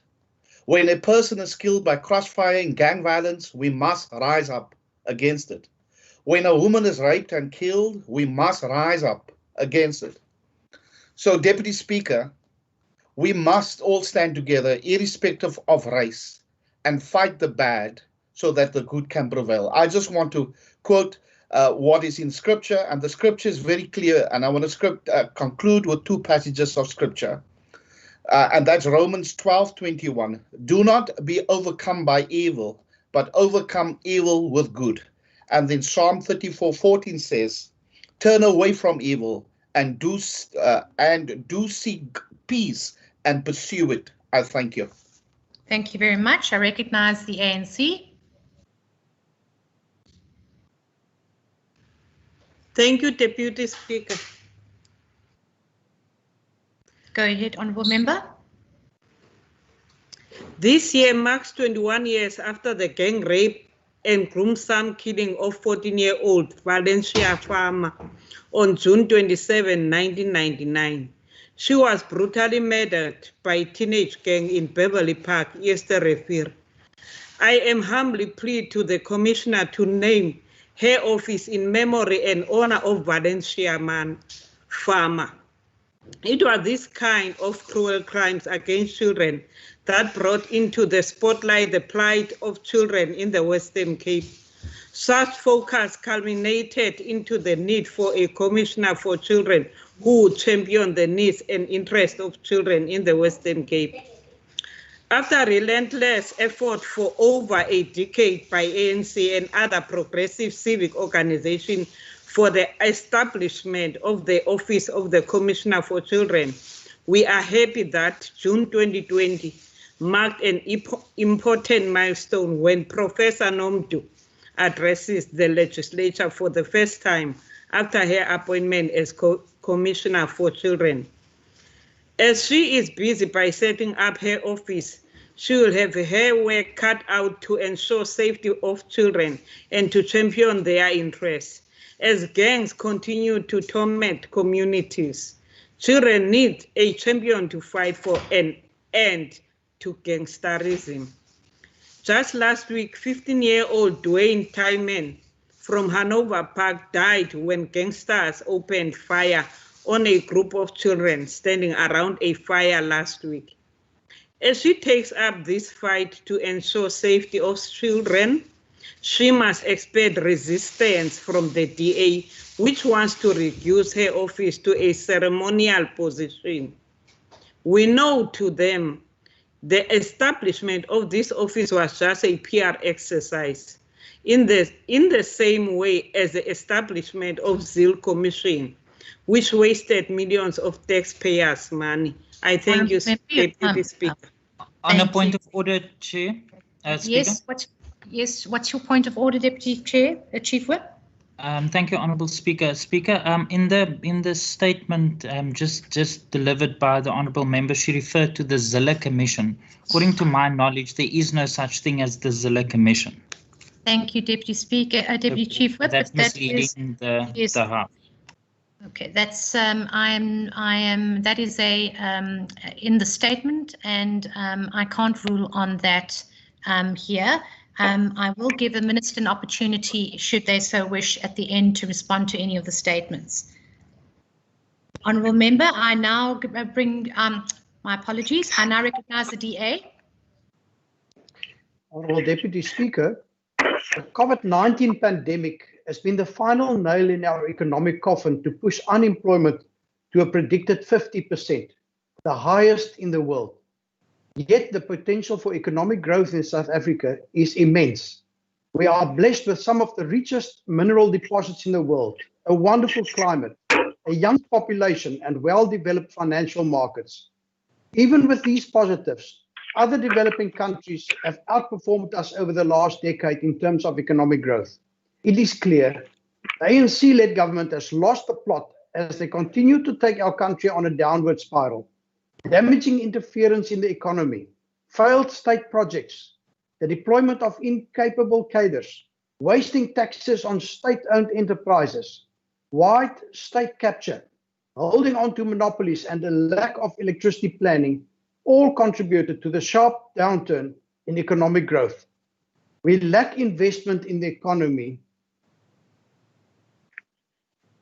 The ad hoc committee in the National Assembly called to amend Section 25 of the Constitution was recently disbanded.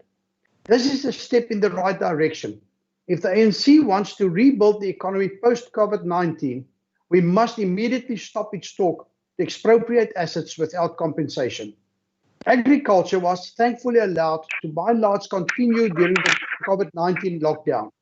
In a recent presentation, agriculture in the Western Cape was predicted to even grow this year due to increased exports. Agriculture has shown that it can and will contribute to economic growth, to foreign valuta, and to job creation. Can you just imagine how agriculture will flourish if this ANC government would take its knee off the neck of agriculture by assuring investors that their investments will be safe? I thank you. Thank you, Honourable Member. I recognise the Freedom Front Plus. Thank you, Chair Lady. The Freedom Front Plus, noting the hard work and tireless efforts of the Premier and members of his cabinet to combat and halt the spread of the COVID-19 pandemic, given limited provincial powers to do so, commit ourselves to supporting and contributing constructively to finding solutions to save the province from economic disaster and continued escalation in the loss of all lives. Thank you. Thank you, Honourable Member. I recognise Al Jamal. Are they here? No. And then I recognise the DA. Honourable Deputy Speaker, one thing that the COVID-19 pandemic has exposed is the systematic flaws in South African society. It has exposed crises related not only to health, but inequality in the economy and existing fractures in our communities across the country. Deputy Speaker, heroism is defined as bravery and selflessness during these trying times in the face of personal danger and still providing a service to others. Now, why is national government's failures to adequately plan for the supply of well-trained, cared for and support to doctors and nurses such an issue?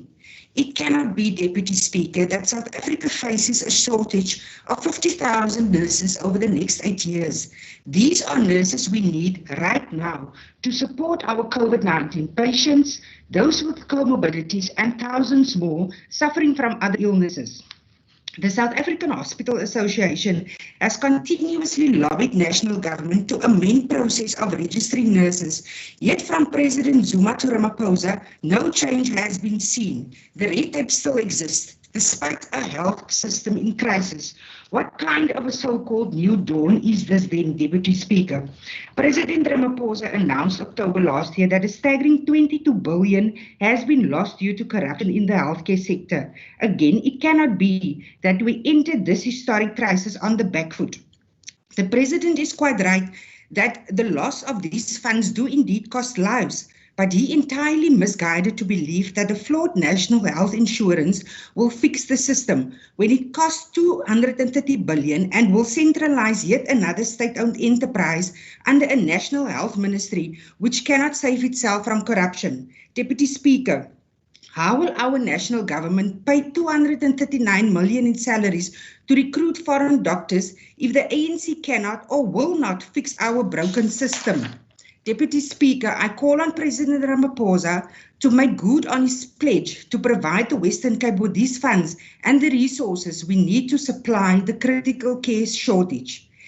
If there indeed is a new dawn, then Deputy Speaker, may it be one where promises are kept, lives and livelihoods upheld, and a broken national health system repaired. I thank you. Thank you very much. Honourable members, that brings us to the end of statements. In terms of Rule 145.6, I give a minister an opportunity to speak for no more than 5 minutes on one of the statements. Is there a minister that would like to address the House? Honourable Deputy Speaker, if I may, I would like to avail of the opportunity. You may, Honourable Fernandes. Honourable Deputy Speaker, I've been listening intently and following the debate, and I think from the onset, I need to state for the record that the work that happens in especially the Department of Social Development must not and should not be politicized. So there are a couple of statements that have been made that might, and I need to state for the record, is not completely true. We have, as DSD in the province, assisted in all shelters. We have received support from National DSD to support our shelters in our 5 district municipalities. Within the city of Cape Town, the city fed the homeless from their own funds. We have been providing substance abuse treatment, psychosocial support, and trauma counseling for victims of gender-based violence. So DSD Mitchell's Plain office has been working actively in the Strandfontein camp and in other shelters, assisting across the province. So I do want to state that. And then I am equally disturbed around the increase in gender-based violence. And I was in a sitting, was yesterday morning or in this week, where we welcomed the Children's Commissioner. And I expressed my intention to work very closely with and collaborate with the Children's Commissioner. And I think it is important that we not politicize the role of the Children's Commissioner. But what I do want to put a challenge to the opposition is, let's get a Children's Commissioner established in every other province, because murder, child murder, GBV does not only happen in this province. It is a pandemic. It is something that happens across the country. And I am particularly concerned about the impact of drug abuse, teenage pregnancies, and how our children are being maimed in the issue of gangsterism. In Child Protection Week last week, 3 children were shot at. So we must stop politicizing, because unfortunately rape, gender-based violence, even COVID-19 does not wear a red, green or blue t-shirt. It can affect anybody. So I would like to appeal to the House, let's work together. And the Honorable Baku Vos, the Shadow Minister, she and I enjoy a very good working relationship where we resolve issues. But let's not politicize the lives of our people in this process. I thank you, Honorable Deputy Speaker. Thank you, Honourable Minister Fernandes. That brings us to the end of our member statements. We will now, in terms of Rule 151, move on to notices of motion. And I have a list in front of me. The following members will be presenting their motions, and the first will be Honourable Christians. Thank you, Deputy Speaker. Deputy Speaker, the ACDP in the Western Cape moves with notice that this House debates the increase in the crime rate under lockdown level 3. Thank you. And just for the record, I meant notices of motion. That's correct. Thank you very much. I see the Honourable Mimbi.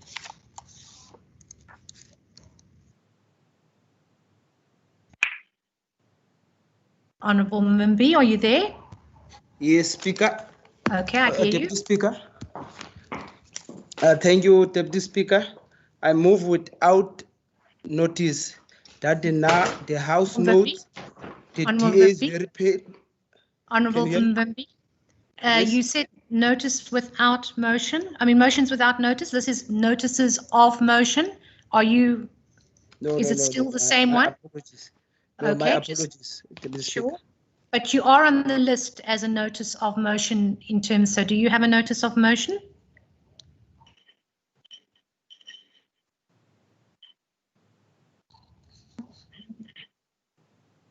Honourable Mvimbi, shall I come back to you if you have a notice of motion? Yes, please come back to me. Okay, Let me I'll just come back to you. Honourable Christians, over to you. Deputy Speaker, the ACDP moves with notice that the House debates the number of COVID-19 cases in our Western Cape schools. I thank you. Okay, notice given. Honourable Sayed. Honourable Deputy Speaker, I move without notice that the House discusses the growing number of Western Cape schools affected by the rampant spread of the coronavirus. I thank you. Notice taken. Thank you. Honourable Christians. Deputy Speaker, the ACDP moves with notice that the House debates the readiness of the Western Cape Health Department when it comes to hospitals, the readiness of hospitals when the Western Cape hits its peak with the COVID-19. I thank you. Thank you. Before I move on, Honourable Sayed, you said without notice. Can you correct yourself for the record? With notice, Deputy Speaker. Notice given. Honourable Nkondlo. Thank you, Deputy Speaker.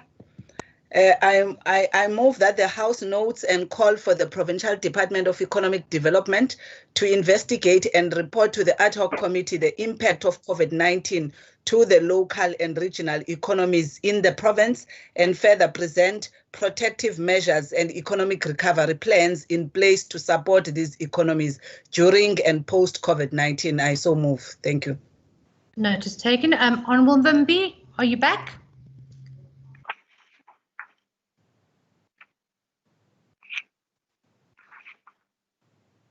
Honourable Mvimbi?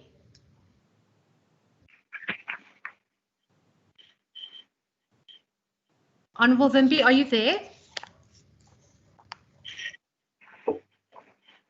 Okay. I'm not quite sure what's happened with Honourable Mvimbi. If you can just check, if the table staff could just check. Deputy Speaker. Yes, are you there? I hear you. Sorry, Deputy Okay, Speaker. fine. Yes, my apologies. Mine was with notice, Deputy Speaker. Okay, I'm listening to you with notice. Yeah, the House note, I move with notice that the House notes that the DA's very pale bosses keep a knee on the neck of the working class with high electricity and water bills, and that certain communities are treated badly in the COVID-19 lockdown, and that Otoran Mayor Colin Sylvester says he can no longer stay under that knee and resign this week as the DA continue to devour itself. Thank you, Deputy Speaker. Notice taken. Thank you. Those comes to the end of notices of motion. We will now move on to motions without notice. But honourable members, before we begin, if I call your name twice in the list, it means because you have submitted more than one motion without notice. So just be ready to hear your name more than once if you've applied as such. The first person, and Honourable Member Christians, over to you.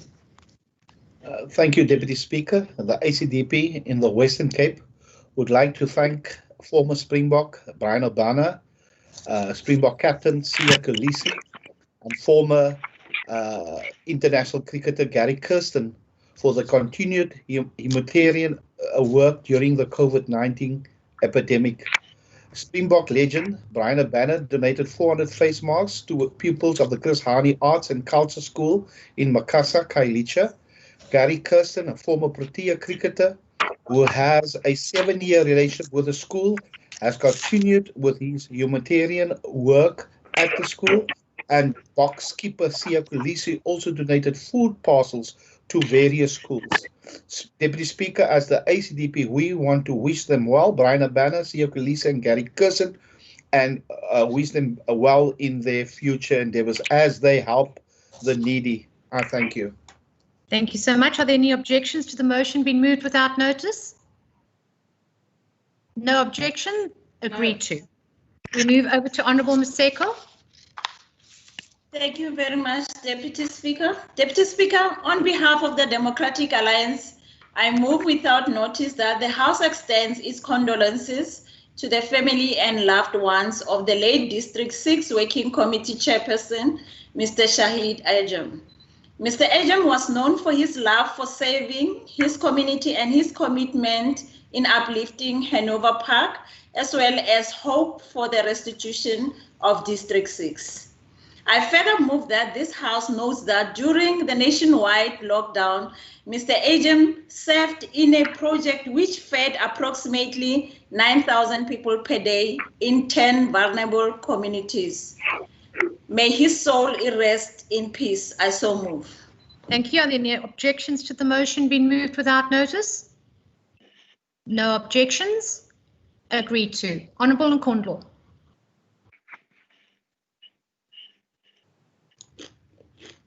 Thank you. Thank you, Deputy Speaker. I move that the House notes that on the 3rd of June 2020, COSATU reported to the Department of Employment and Labour a case of non-compliance of Darling Romery Pty Ltd, number 5 Caledon Street in Darling, where allegations of 2 positive COVID cases were spotted and the company continued as business as usual, operating with no sanitizers, no social distancing, no protective masks as basic requirements of health and safety in workspaces.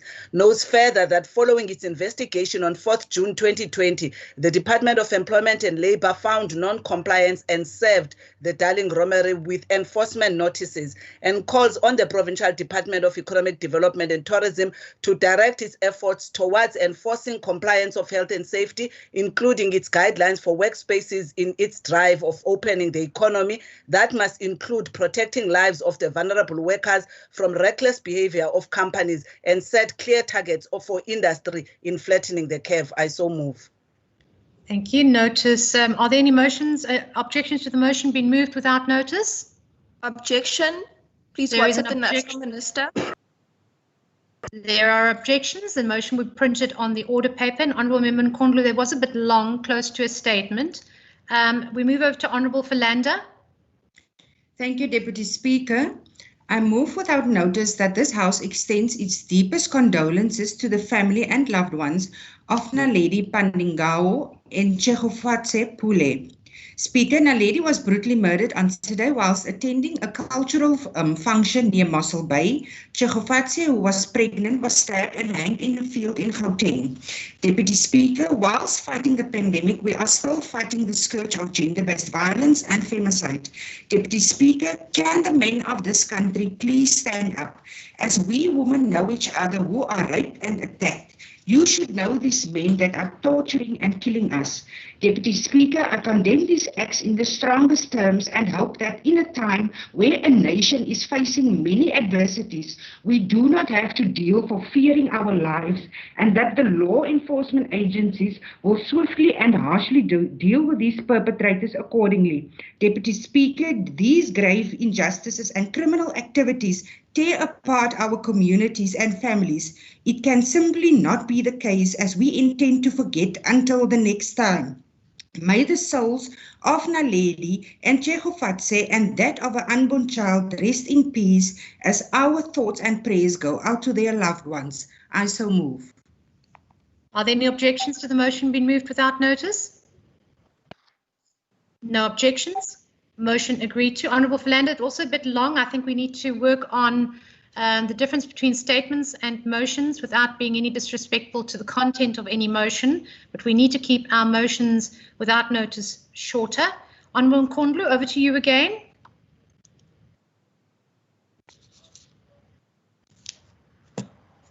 Thank you, Deputy Speaker.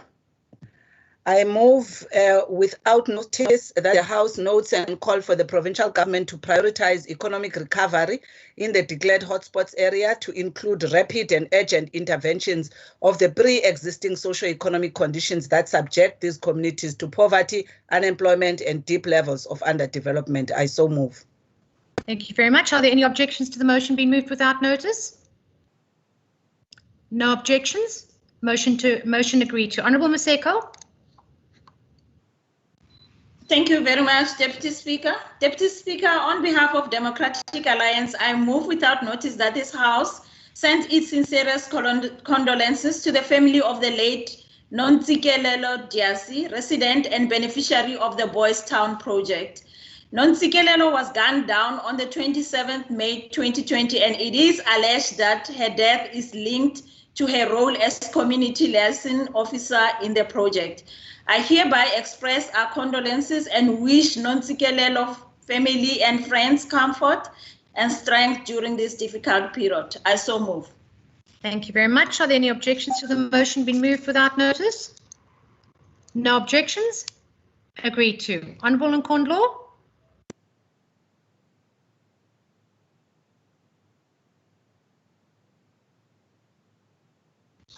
Honourable Nkondlo, are you there? Thank you, Deputy Speaker.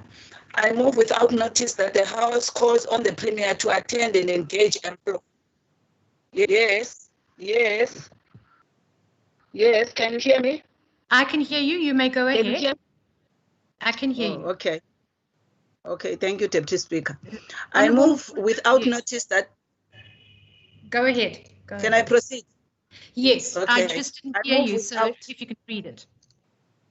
Okay, thank you. I move without notice that the House calls on the Premier to attend and engage employers both in public and private sector regarding the concerns of workers across the province where employees are forced to keep quiet about the number of positive cases, lack of PPE and adherence to the basic health and safety and general conditions to curb infections of the virus in workspaces. Further note that this poses a serious threat to public health system and may bear negative and undesirable effects in the fight to flatten the curve in this province. I so move. Are there any objections to the motion being moved without notice? No objection. Agreed to. Honourable America. Thank you, Deputy Speaker. Deputy Speaker, I move without notice that the House extends its sincerest condolences to the family and loved ones of the late Mr. Johannes Willemse. Deputy Speaker, Mr. Willemse from Toast River was a valued member of the Western Cape Traffic Law Enforcement Directorate since 1st December 2016. He served with great pride and a strong sense of duty. Deputy Speaker, Mr. Willemse passed away on the 6th of June 2020. Our thoughts and prayers are with his wife and 4 children and all of his other loved ones during this extremely difficult time. I so moved. Thank you, Deputy Speaker. Thank you. Are there any objections to the motion being moved without notice? No objections. Agreed to. Honourable Sayed.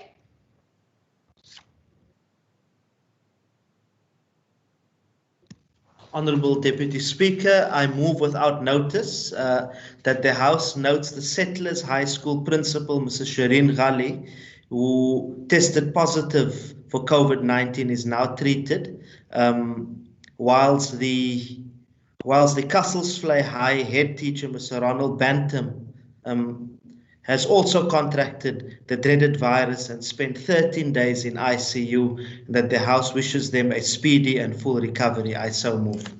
Thank you. Are there any objections to the motion being moved without notice? No objections. Agreed to. Honourable Philander. Thank you very much, Deputy Speaker. I move without notice that the House notes with sadness the passing of Pastor Thomas Pedro. Deputy Speaker, that we commemorate the church leader with a heart for the masses of Paul and Drakenstein, a true inspiration to young and old. Pastor Tom was most loved as the chairperson of the Reformed Rebirth Church and a guardian of 4 congregations. Deputy Speaker, the airways will be quiet on Judas Sundays, a local radio program on Radio KC. Finally, Deputy Speaker, that we convey our praise to Mrs. Shirley Pedro, the children, the church community and Drakenstein at large. I so move.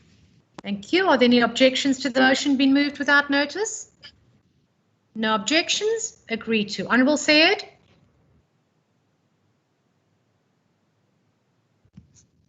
Honourable Deputy Speaker, I move without notice that the House commiserates with the family and friends of the District 6 Working Committee Chair, Mr. Shahid Ajam, who died at 62 years of a heart attack, and notes that he aided with the restoration of the land to the people who were evicted from this area by the erstwhile apartheid regime. I so move.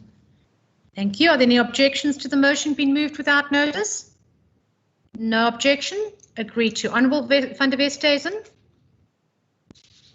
Honourable Deputy Speaker, on behalf of the Democratic Alliance, I move a motion without notice that this House welcomes the ruling by the Western Cape High Court to set aside the Auditor General's qualification of the audit reports on the Western Cape Department of Agriculture for the 2017 and 2018 financial cycles. Furthermore, that this House recognizes and welcomes the Court's confirmation of the excellent financial governance architecture of the Provincial Agriculture Department, and that this ruling presents a victory for constitutional democracy and the supremacy of the rule of law. I so move. Thank you. Are there any objections to the motion being moved without notice? No objections. Agreed to. I think I missed Honourable Windvogel there, just after Honourable van der Westhuizen. Honourable Windvogel. No, I didn't. That's right. Honourable Van Vogel.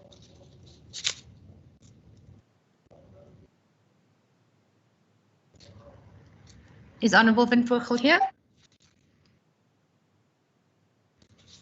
Okay, if she comes on, we'll wait. Otherwise, we'll move over to Honourable van der Westhuizen. We'll come back to Honourable Van Vogel. Over to you again. Thank you, Deputy Speaker. On behalf of the Democratic Alliance, I move a motion without notice that this House notes the commemoration of World Oceans Day, which took place on the 8th of June 2020. World Oceans Day is a movement which has been created in order to protect at least 30% of all oceans by 2030 through protected conservation areas. Furthermore, that this House recognizes with concern the decline and almost extinction of our great white shark population that has not been spotted on our coasts in a number of years and which has been linked to overfishing of sharks. I so move. Thank you. Are there any objections to the motion being moved without notice? No objections? Agreed to. Is Honourable Van Vogel online?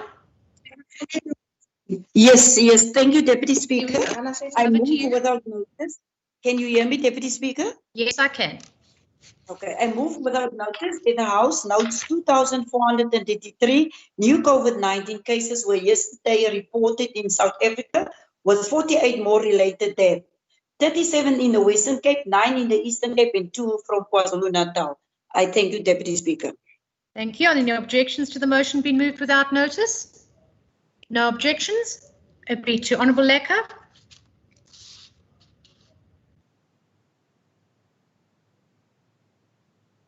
Speaker. Yes, I hear you.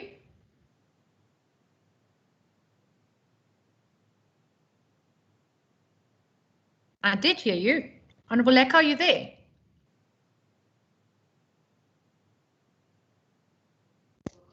Honourable Lecker, I'll move over to the next person and get yourself ready for the next one. I'll move it to Honourable Bosman and come back to Honourable Lecker. Thank you, Deputy Speaker. Deputy Speaker, I move without notice on behalf of the Democratic Alliance that this House notes and welcomes the additional support provided by the Provincial Department of Social Development towards the Western Cape residential facilities for older persons. Deputy Speaker, the elderly deserve our care, support and attention, and more so during this current pandemic. It is therefore appropriate and appreciate that 15,000 masks in excess of 1.7 million rand has been made available by the department towards old age homes during the COVID-19 pandemic. I so move. Thank you. Are there any objections to the motion being moved without notice? No objections? Agreed to. Honourable Lecker, are you there?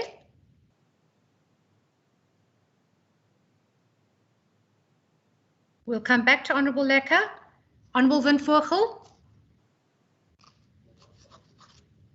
Thank you, Deputy Speaker.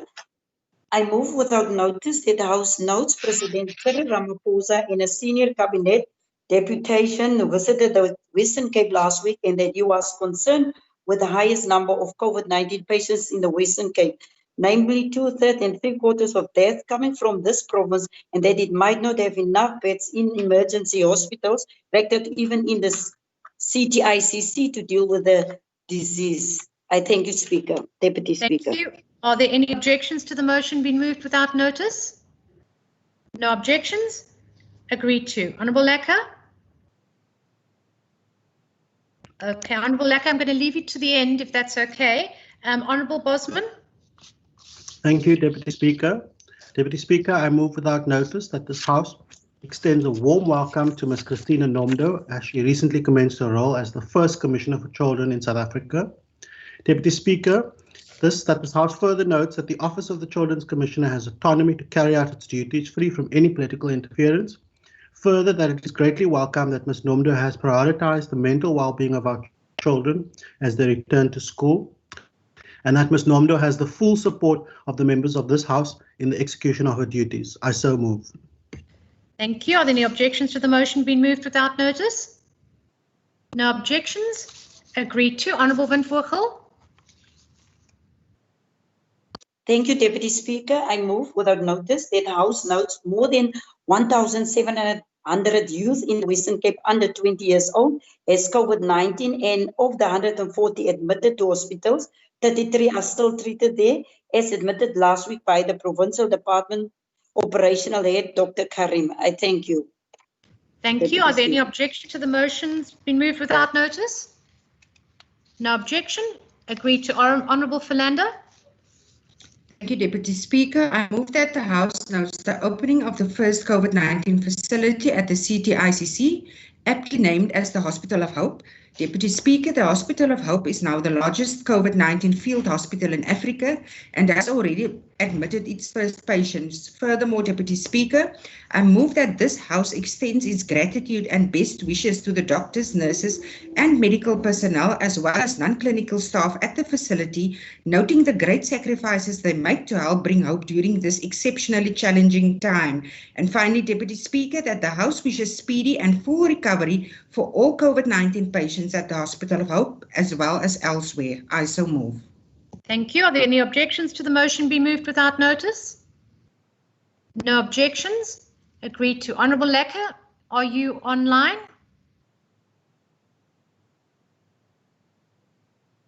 Can the ITOS table staff just check Honourable Lecker? That's her second motion without notice. We'll come back to her. Honourable Bartman. Thank you, Deputy Speaker. I move without notice on behalf of the Democratic Alliance that at least 112,000 accommodation sector jobs will be lost in the Western Cape by the end of the year unless national government does more to safeguard and stimulate the tourism industry. This industry contributes nearly 9% to the entire country's economy, with many thousands of families depending on tourism. Further, this House urges national government to safely open the tourism industry within a phased approach in time for the beginning of the tourism season and before jobs are lost, in addition to the service providers who are already greatly suffering. I so move. Thank you. Thank you very much. Are there any objections to the motion being moved without notice? Object. Objection. The motion was printed on the order paper. Spend the money properly. Honourable Barnes.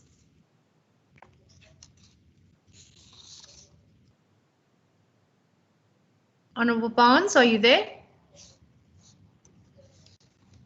I'll move over. We'll move on to Honourable Maseko. I'll come back to Honourable Barnes.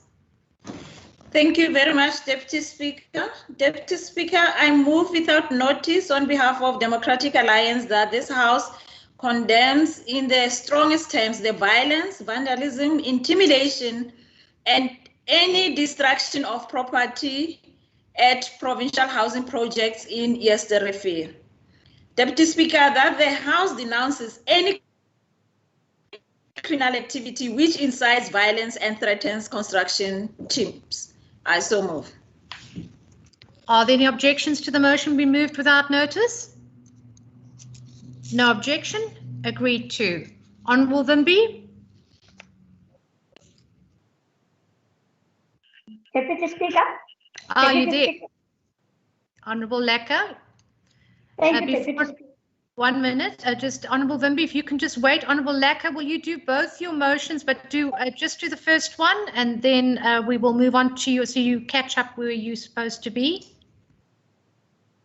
You have two outstanding motions. Yes. Thank you, Deputy Speaker. I actually wanted first to draw your attention to a message that I wrote on the inbox to say there's an apology for Member Barnes, and I will be doing her motions. Noted. So you then okay. So if you do your first two, Honourable Lecker, but first do them one by one so I can ask the question, and then you can do Honourable Barnes's too before we move on to Honourable Vimby. Thank you, Deputy Speaker. I move that the House notes the heartless DA-run city of Cape Town that has removed two marquees that were put up by Observatory residents Tienages as a heavy rain shelter for homeless people during the present cold and wet storm, and that the law enforcement was sent in to take it down. I so move, Deputy Speaker. Are there any objections to the motion being moved without notice? Yes. There are objections. That motion will be printed on the order paper. Over to your second one, Honourable Lecker. Thank you. I move that the House notes the theme against the pandemic of racism now is called I Can't Breathe, which is added to the Black Lives Matter global campaign, and further notes this theme has also sprung up in the Western Cape. I so move, Deputy Speaker. Are there any objections to the motion being moved without notice? Object. There are objections. There are objections. Will be printed on the order paper. Honourable Lecker, would you like to do Honourable Barnes's motion? There's a point of order. A point of order, Madam Speaker. 1 minute, Honourable Lecker. Honourable Fritz, what is your point of order? Is it allowed for someone who's not there to do someone else's motions? I just want to check. She can hand it over, Honourable Fritz, because we don't normally know who the motions are from. Okay, thanks. Thank you. Yeah. Honourable Lecker, you may proceed. Thank you, Deputy Speaker. I move that the House notes the Western Cape further increase its lead in South Africa with the highest numbers of COVID-19 infections and patients killed in the pandemic, as this province now has about 80% of those residents that died, as it stands on the 40,000 infection and 1,000 death mark this week. I so move. Thank you. Are there any objections to the motion being moved without notice? There are no objections. Agreed to. I move over to thank you, Honourable Lecker. I move over to Honourable Vimby.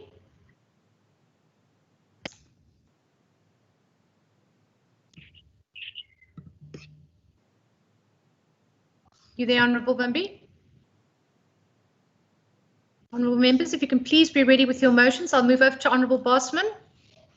Thank you, Deputy Speaker. Deputy Speaker, I move without notice that this House implores all residents to safely and responsibly consume alcohol. Deputy Speaker, during the nationwide pandemic, our hospitals and medical facilities are pushed to capacity. Excessive use of alcohol too often leads to further hospitalization and exacerbates the strain on our medical system, including our healthcare professionals.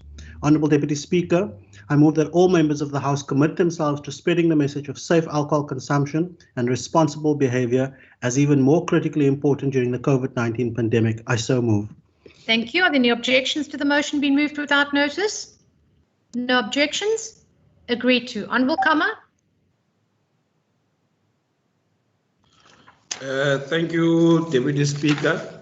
I move without notice that the House notes the presentation by the Departments of Premier and Community Safety on the Western Cape Safety Strategy once again exposes that the 1 billion rand plan is still to be seen, and also the promised 3,000 LEAP officers, only 1,000 will be deployed, and further calls on the Western Cape government to stop its obsession with a provincial police force and join hands to develop an integrated safety plan which will give birth to a deliberate effort for radical economic transformation and urban redesign than just boots on the ground. I so move, Deputy Speaker.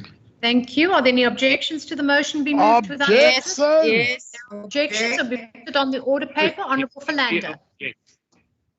Deputy Speaker, I move without notice that the House welcomes the opening of the Grooteskier Testing and Triage Centre, which commenced operations on June the 9th, 2020.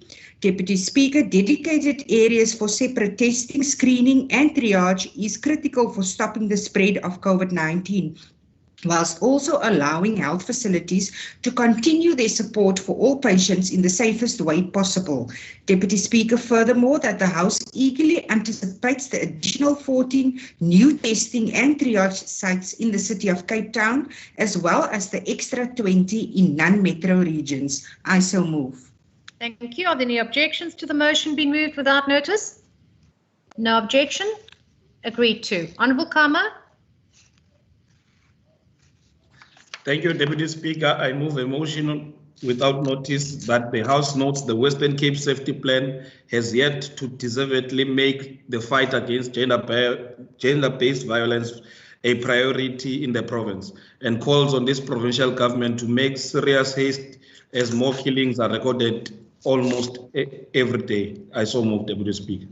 Thank you. Are there any objections to the motion being moved without notice? Object. Objections. The motion will be printed on the order paper. Honourable Bosman. Thank you, Deputy Speaker. I move a motion without notice that the House urgently requests the National Minister of Social Development, Minister Lindiwe Zulu, to allow the safe opening of early childhood development centres in the Western Cape. Deputy Speaker, both Section 28 of the Constitution of the Republic as well as the national lockdown regulations clearly define childcare as an essential service. Furthermore, Deputy Speaker, thousands of children rely on ECD centres for nourishment and care. Without this, vulnerable children are being exposed to hunger, poverty and potential abuse. Deputy Speaker, may we all, including Minister Zulu, make good on our promise to leave no child behind. Vangasali, I so move. Thank you. Are there any objections to the motion being moved without notice? No objection. Agreed to. Honourable Windvogel.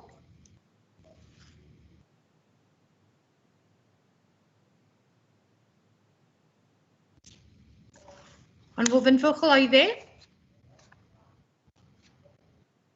Moving over to Honourable Lekker.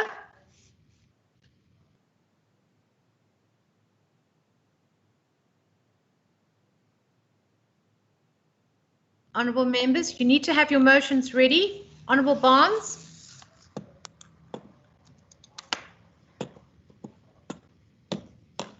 Honourable Barnes, are you there? Oh, sorry. Deputy Speaker. Today, apologies. Yes, is that Honourable Lekker? Yes, it is me, Deputy Speaker. Honourable Lekker, do you have a problem with your microphone? It looks like so, but I've tried to unmute it. Can you hear me now? Yeah, I can hear you. You can move. Thank you, Deputy Speaker. I move that the House commiserates with the family and friends of Sibongiseni Gabatwa, 34 years of Khayelitsha, who was missing for 2 weeks before her body was discovered stuffed into a bag, not far from where her friend stays, and calls on the investigators to leave no stone unturned in such a case. I so move. Thank you. Are there any objections to the motion be moved without notice? No objection. Agreed to. Honourable Kama. Thank you, Deputy Speaker. I move a motion without notice that the House commends the South African Police for its sterling work, which resulted in the seizure of more than 20 illegal firearms and the arrest of more than 35 suspects in the past week, and its dedicated officers who put life and limb on the line to save their communities. I so move, Deputy Speaker. Thank you. Are there any objections to the motion being moved without notice? No objection.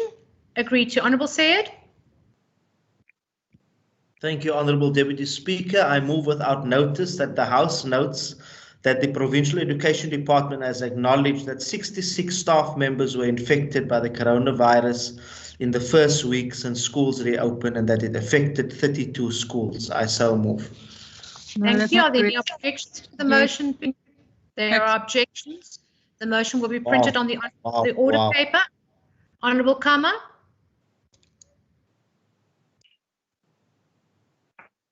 Thank you, Deputy Speaker. I move a motion without notice that the House notes the good work of SAPS could be augmented by a better execution of the Premier's safety plan. Calls for the focus of the safety plan to be shifted to address the causative factors of crime in the province and not just training and deploying the so-called boots on the ground. I so move, Deputy Speaker. Thank you. Are there any objections to the motion being moved without notice? No objection. Sorry, Honourable Fritz, is that an objection? No, it's okay. No, okay, agreed to. Motion agreed to. We move over to Honourable Windvogel. This is the second time I'm calling Honourable Windvogel. Is she there? Okay, I note that she's not. And then I've got a third one. Honourable Windvogel, are you online? No. I move over to Honourable Sayed. Honourable Deputy Speaker, I move without notice that the House notes that Fairmont High School in Durbanville is today yet again undergoing decontamination for COVID-19, as the third teacher has been diagnosed with the virus since the school reopened last week, with a further 6 learners subsequently diagnosed, and that the House wish all a speedy and full recovery. I thank you. Thank you. Are there any objections to the motion be moved without notice? No objection. Agreed to. Honourable Sayed, over to you again. Honourable Deputy Speaker, I move without notice that the House notes the Bloemfontein High School in Kraaifontein has last night been vandalized by criminals. Further notes that this is one of the schools which is regularly plundered as the fence is not up to scratch, and calls on the Education Department to act swiftly in updating the safety of poor schools and not to ignore. Please to assist. I thank you. Objection. Thank you. Are there any objections? I hear that there are objections. The motion will be printed on the order paper. Honourable Sayed, over to you again.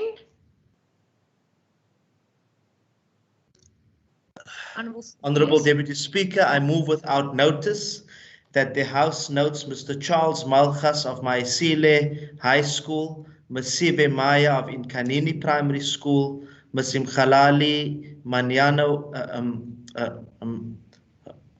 of Maniano High School, and Zola Mchiwa of Tumisa Primary all succumbed to COVID-19 over the weekend, and this virus spreads like wildfire, and that we express our condolences to the family and friends of these staff members during this trying time. I thank you. Thank you. Are there any objections to the motion be moved without notice? No objection. Agreed to. Honourable Lecker. Thank you, Deputy Speaker. I move that the House sends condolences to the family and friends of Nyanga Police Officer Constable Sioki, who was shot and killed in the line of duty this week. May his soul rest in peace. Thank you. Are there any objections to the motion be moved without notice? No objection. Agreed to. Honourable Sayed, over to you. Honourable Deputy Speaker, I move without notice that the House notes concerns by staff and parents that school buildings are merely disinfected and not put under quarantine or lockdown with COVID-19 outbreaks. Also notes that staff feel pressurized to immediately go to work there in the same buildings, even before they are properly cleaned, like at various schools in the province, such as those in Philippi. There's one particular school in Philippi, Isebenswana, where 4 teachers and 2 cleaners tested positive, and Voiseka High School in Philippi East, and calls on WCD to assist people to understand the process better. I so move. Thank you. Are there any objections to the motion be moved without notice? Yes. Object. There are I'm still objections. writing your motions for you. The motion will be printed on the order paper. Honourable Sayed, over to you again. Okay. I move without notice that the House lauds learners of former Model C schools like Rustenburg High School and Milnerton High School, and private schools like Bishops for speaking out against racism and gender-based violence in Cape Town schools, and in some instances even implicating principals and school governing bodies as perpetrators. Calls for the House to commission an urgent inquiry into racism and gender-based violence in the province's schools to ensure accountability and consequences for perpetrators. The WCED, and in particular the Education MEC, the Honourable Debbie Schaefer, for their complicity in this regard. I thank you. I so move. Thank you. Are there any objections to the motion? There are objections. The motion will be printed on the order paper. Honourable Sayed.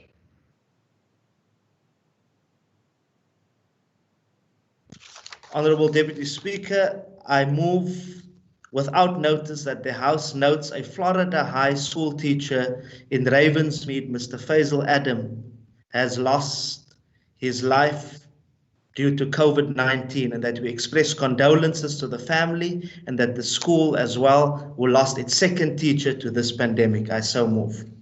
Thank you. Are there any objections to the motion be moved without notice?